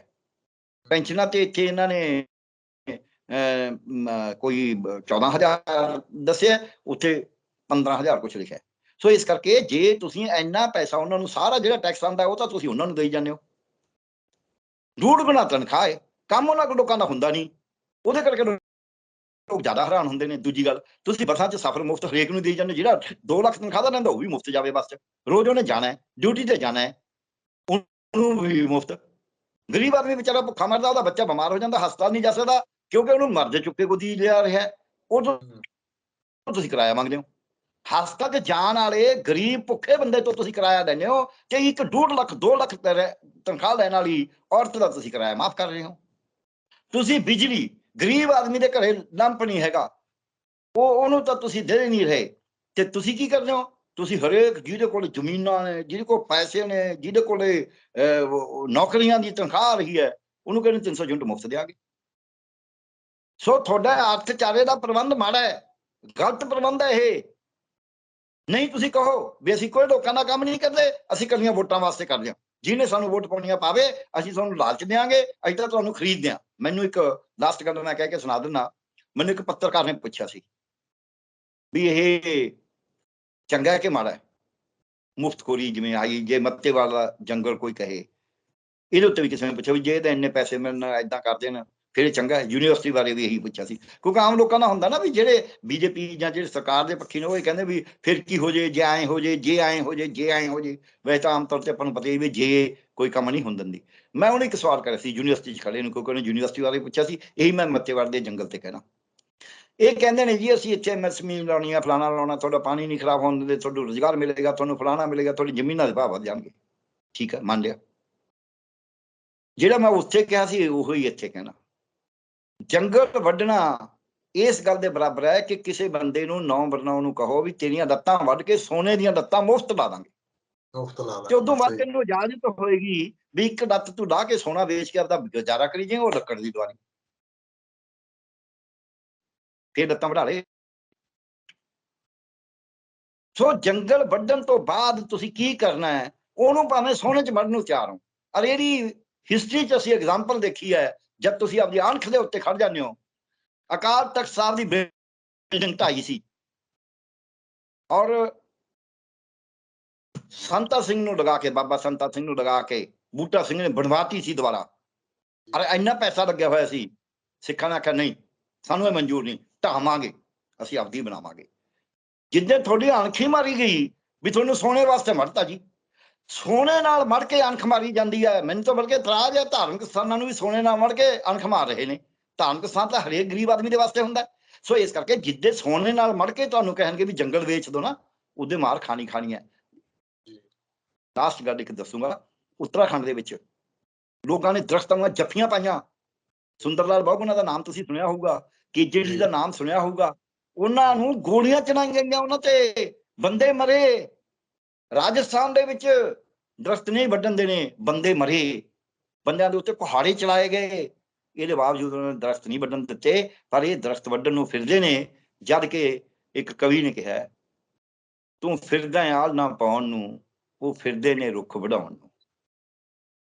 ਤੁਸੀਂ ਬਚਾਉਣ ਨੂੰ ਕਰਦੇ ਹੋ ਪੰਜਾਬ, ਉਹ ਪੰਜਾਬ ਨੂੰ ਉਜਾੜਨ ਨੂੰ ਫਿਰਦੇ ਨੇ। ਮੱਤੇਵਾੜੇ ਦਾ ਜੰਗਲ ਖਤਮ ਕਰਨਾ, ਜਿੰਨਾ ਮਰਜ਼ੀ ਉਹ 'ਚੋਂ ਮੁਨਾਫਾ ਹੁੰਦਾ ਹੋਵੇ, ਜਿੰਨਾ ਮਰਜ਼ੀ ਸਰਕਾਰ ਲੋਕਾਂ ਨੂੰ ਮੁੱਢ ਵਸੇਬਾ ਕਰ ਦੇ, ਜਿੰਨੀਆਂ ਮਰਜ਼ੀ ਜ਼ਮੀਨਾਂ ਦੇ ਦੇ, ਜਿੰਨਾ ਮਰਜ਼ੀ ਪਾਣੀ ਸਾਫ਼ ਰੱਖ ਦੇ, ਮੰਨ ਲਓ ਵੀ ਰੱਖ ਵੀ ਲਵੇ, ਤਾਂ ਵੀ ਮੱਤੇਵਾੜੇ ਦਾ ਜੰਗਲ ਆ ਜਿਹੜਾ ਵੱਢਣਾ, ਇਹ ਮਾੜੀ ਗੱਲ ਹੈ।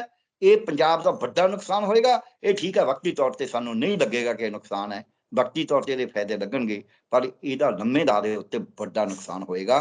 ਪਹਿਲਾਂ ਹੀ ਪੰਜਾਬ ਸੰਕਟ ਦੇ ਵਿੱਚ ਹੈ, ਸਿਹਤ ਦੇ ਸੰਕਟ 'ਚ ਹੈ, ਪਰਿਆਵਰਨ ਦੇ ਸੰਕਟ 'ਚ ਹੈ, ਪਾਣੀ ਦੇ ਸੰਕਟ 'ਚ ਹੈ। ਸਾਨੂੰ ਹੋਰ ਸੰਕਟ 'ਚ ਨਾ ਇਹਨੂੰ ਤੱਕੀਏ, ਅਸੀਂ ਇਸ ਨੂੰ ਅੱਗ ਦੇ ਵਿੱਚ ਨਾ ਸੁੱਟੀਏ, ਇਹਨੂੰ ਬਚਾਈਏ। ਇਹਨੂੰ ਬਚਾਉਣ ਵਾਸਤੇ ਸਾਨੂੰ ਪਲਕਾਂ ਵਿਛਾਉਣੀਆਂ ਪੈਣਗੀਆਂ, ਸਾਨੂੰ ਲੜਨਾ ਪਊਗਾ। ਤੇ ਉਹ ਮੱਤੇਵਾਲ ਜੰਗਲ ਦੇ ਬਾਰੇ ਜਿਹੜਾ ਤੁਹਾਡਾ ਸਵਾਲ ਸੀ, ਉਹਦਾ ਮੈਂ ਅਜੇ ਤੱਕ ਜਵਾਬ ਨਹੀਂ ਹੁਣ ਦਿੰਦਾ। ਸਿਆਸਤਦਾਨਾਂ ਨੇ ਜੇ ਲੜਨਾ ਤਾਂ ਆਪਦੀ ਵੱਖਰੀ ਲੜਾਈ ਲੜਨ, ਉੱਥੇ ਜਾ ਕੇ ਆਪਣੀ ਜਿਹੜੀ ਕਰਦੇ ਨੇ ਉਹਦੇ ਨਾਲ ਖੋਹ ਖਿੰਜ ਹੋਏਗੀ, ਉਹ ਲੜਾਈ ਖਰਾਬ ਹੋ ਜਾਏਗੀ। ਜਿਹੜੀ ਉਹ ਕਮੇਟੀ ਉਹ ਆਪਦੀ ਲੜਾਈ ਕਰੇ, ਕਿਸਾਨ ਆਪਦੇ ਪੱਧਰ ਦੇ ਉੱਤੇ ਤੇ ਲੜਨੋਂ 22 ਜਥੇਬੰਦੀਆਂ ਨੇ ਫੈਸਲਾ ਕੀਤਾ। ਜਤਨੇਰ ਸਾਹਿਬ ਉੱਥੇ ਬੋਲ ਰਹੇ ਸੀ, ਰਾਜਾ ਸਾਹਿਬ ਵੀ ਮੁੜ ਕੇ ਆਏ ਨੇ, ਹੋਰ ਵੀ ਉੱਥੇ ਲੀਡਰ ਸੀਗੇ ਜਿਹੜੇ ਬੋਲਦੇ ਨੇ। ਤੇ ਅੱਜ ਉੱਥੇ ਜਿਹੜਾ ਇਹ ਹੈ ਕਿ 22 ਜਥੇਬੰਦੀਆਂ ਨੇ ਫੈਸਲਾ ਕਰ ਲਿਆ, ਉਹ ਇਹਦੇ ਉੱਤੇ ਲੜਾਈ ਕਰਨੀ ਆ, ਕਿੰਨੀ ਕਰ ਸਕਦੇ ਆ ਕਿੰਨੀ ਨਹੀਂ ਉਹ ਜਾਣਦੇ ਨੇ। ਅੱਜ ਪੰਜਾਬ ਦੇ ਬੱਚੇ ਨੂੰ ਪਹਿਲਾਂ ਇਹ ਚੇਤਨਾ ਦੇਣ ਦੀ ਲੋੜ ਹੈ ਵੀ ਇਹ ਜੰਗਲ ਬਚਾਉਣਾ ਜ਼ਰੂਰੀ ਹੈ। ਜੇ ਤੁਹਾਨੂੰ ਕੋਈ ਫੇਫੜੇ ਕੱਢ ਕੇ ਮੈਂ ਵੈਂਟੀਲੇਟਰ ਮੁਫਤ ਲਾ ਦੂੰਗਾ ਤੇ ਨਹੀਂ ਲਵਾਉਣਾ, ਫੇਫੜੇ ਨੇ। ਇਸ ਕਰਕੇ ਇਹ ਜੰਗਲ ਨੂੰ ਬਚਾਉਣ ਵਾਸਤੇ 3 ਧਿਰੀ ਲੜਾਈ ਹੋਏਗੀ, 3 ਤਰ੍ਹਾਂ ਦੀ। ਜਿਹਨੇ ਕਰਨੀਆਂ ਕਰੇ, ਇੱਕੋ ਕਮੇਟੀ ਕਰ ਰਹੀ ਹੈ, ਦੂਜੀ ਕਿਸਾਨ ਜਥੇਬੰਦੀਆਂ ਕਰਨਗੀਆਂ, ਇਹ ਦੋਨੇ ਇਕੱਠੇ ਵੀ ਹੋ ਸਕਦੇ ਨੇ। ਪਰ ਜਿਹੜੇ ਸਿਆਸਤਦਾਨ ਨੇ ਉਹਨਾਂ ਨੂੰ ਵਿੱਚ ਦਖਲਅੰਦਾਜ਼ੀ ਕਰਨ ਦੀ ਬਜਾਏ ਸਿਆਸਤਦਾਨਾਂ ਨੂੰ ਸਿਆਸਤ ਦੇ ਤੌਰ ਤੇ ਮੱਤੇਵਾਲ ਦੇ ਜੰਗਲ ਦੇ ਉਜਾੜੇ ਦਾ ਵਿਰੋਧ ਕਰਨਾ ਚਾਹੀਦਾ ਹੈ। ਆਪਦੀ ਪਾਰਟੀ ਦੇ ਰਾਹੀਂ ਆਪਦੀਆਂ ਐਜੀਟੇਸ਼ਨ ਲਾਂਚ ਕਰ ਲੈਣ, ਡੈਪੂਟੇਸ਼ਨ ਮਿਲਣੇ ਨੇ ਡੈਪੂਟੇਸ਼ਨ ਮਿਲਣ, ਚਿੱਠੀਆਂ ਦੇਣੀਆਂ ਨੇ ਚਿੱਠੀਆਂ ਦੇਣ, ਮਤੇ ਪਾਸ ਕਰਨੇ ਨੇ ਮਤੇ ਪਾਸ ਕਰਨ, ਕਾਨਫਰੰਸਾਂ ਕਰਨੀਆਂ ਨੇ ਕਾਨਫਰੰਸਾਂ ਕਰਨ, ਧਰਨੇ ਕਰਨੇ ਧਰਨੇ ਕਰਨ, ਮੁਜ਼ਾਹਰੇ ਕਰਨੇ ਨੇ ਮੁਜ਼ਾਹਰੇ ਕਰਨ, ਪਰ ਆਪਦੇ ਇੰਡੀਪੈਂਡੈਂਟ ਕਰਨ। ਤੇ ਅਕਾਲੀ ਦਲ ਵਾਸਤੇ ਮੈਂ ਇੱਕ ਗੱਲ ਕਹਾਂਗਾ, ਉਹ ਜਿਹੀਆਂ ਕਵਿਸ਼ਰੀਆਂ, ਉਹ ਜਿਹੇ ਢਾਡੀ ਜੱਥੇ ਖੜੇ ਕਰ ਲੈਣ ਮੱਤੇਵਾੜੇ ਦੇ ਜੰਗਲ ਬਾਰੇ। ਜਿਹਾ ਜਿਹਾ ਜਦ ਕਪੂਰੀ ਟੱਕਰ ਲੱਗਿਆ ਸੀ ਉਦੋਂ ਖੜੀ ਕਰੀ ਸੀ, ਉਦੋਂ ਇੱਕ ਮੈਂ ਟੇਕ ਸੁਣਾ ਕੇ ਆਪਦੀ ਗੱਲ ਖਤਮ ਕਰ ਰਿਹਾ। ਉਹਦਾ ਸੀਗਾ, ਮੈਂ ਉੱਥੇ ਡਾਕਟਰੀ ਸਹਾਇਤਾ ਵਾਸਤੇ ਗਿਆ ਹੋਇਆ ਸੀ, ਅਕਾਲੀਆਂ ਵਾਲੇ ਪਾਸੇ ਜਿਹੜੇ ਨਹਿਰ ਰੋਕੂ ਮੋਰਚਾ ਉਹਦਾ ਨਾਂ ਸੀ। ਉੱਥੇ ਇੱਕ ਟੇਕ ਸੀ ਜਦ ਢਾਡੀਆਂ ਨੇ ਗਾਇਆ ਤੇ ਵਾਹ ਸੁਣਾਇਆ, ਵਿਰਸਾ ਹੈ ਪੰਜਾਬ ਦਾ 5 ਦਰਿਆਵਾਂ ਦਾ ਪਾਣੀ, ਅੱਜ ਵਿਰਸਾ ਹੈ ਪੰਜਾਬ ਦਾ ਮੱਤੇਵਾੜਾ ਦਾ ਜੰਗਲ। ਇਹੋ ਜਿਹਾ ਕੋਈ ਆਪਣਾ ਗੀਤ ਨਾਟਕ ਬਣਾ ਕੇ ਆਪਦੀ ਸਟੇਜ ਤੇ ਲੜਾਈ ਕਰਨ। ਕੋਈ ਸਟੇਜ ਆਏਗੀ ਜਦੋਂ ਇਕੱਠਾ ਹੋ ਜਾਏਗਾ, ਉਹ ਸਤਲੁਜ ਤੋਂ ਹੀ ਸਿੱਖ ਲੈਣ। ਤਾਜਪੁਰ ਰੋਡ ਦੇ ਉੱਤੇ ਇੱਕ ਪਾਸੋਂ ਪਾਣੀ ਪੈ ਰਿਹਾ ਇੰਡਸਟਰੀ ਦਾ ਗੰਦਾ, ਦੂਜੇ ਪਾਸੋਂ ਸਾਫ਼ ਪਾਣੀ ਆ ਰਿਹਾ, ਦੋਨੇ ਲਹਿਰਾਂ ਐ ਜਾ ਰਹੀਆਂ ਨੇ, ਦੂਰੋਂ ਦਿਖਦੀਆਂ ਵੀ ਇੱਧਰੋਂ ਆ ਰਿਹਾ ਇੱਧਰੋਂ ਆ ਰਿਹਾ। ਪਾਣੀ ਉਹ ਵੀ ਹੈ, ਪਾਣੀ ਉਹ ਗੰਧਲਾ ਉਹ ਦੂਜਾ। ਸੋ ਸਿਆਸਤ ਦਾ ਪਾਣੀ ਅਜੇ ਸਿਆਸਤ ਵਾਸਤੇ ਚੰਗਾ ਹੋਊਗਾ, ਪਰ ਮੱਤੇਵਾੜੇ ਦੀ ਜਿਹੜੀ ਲੜਾਈ ਹੈ ਉਹਦੇ ਵਾਸਤੇ ਸ਼ਾਇਦ ਅਜੇ ਉਹ ਗੰਧਲਾ ਹੈ। ਜੀ ਉਹਨੂੰ ਪਹਿਲਾਂ ਸ਼ੁਕਰੀਆ, ਆਪ ਸਾਫ਼ ਕਰਨਾ, ਫਿਰ ਉਹ ਕਾਨਫੀਡੈਂਸ। ਸ਼ੁਕਰੀਆ ਡਾਕਟਰ ਸਾਹਿਬ, ਬਹੁਤ ਧੰਨਵਾਦ ਤੁਹਾਡਾ। Thank you.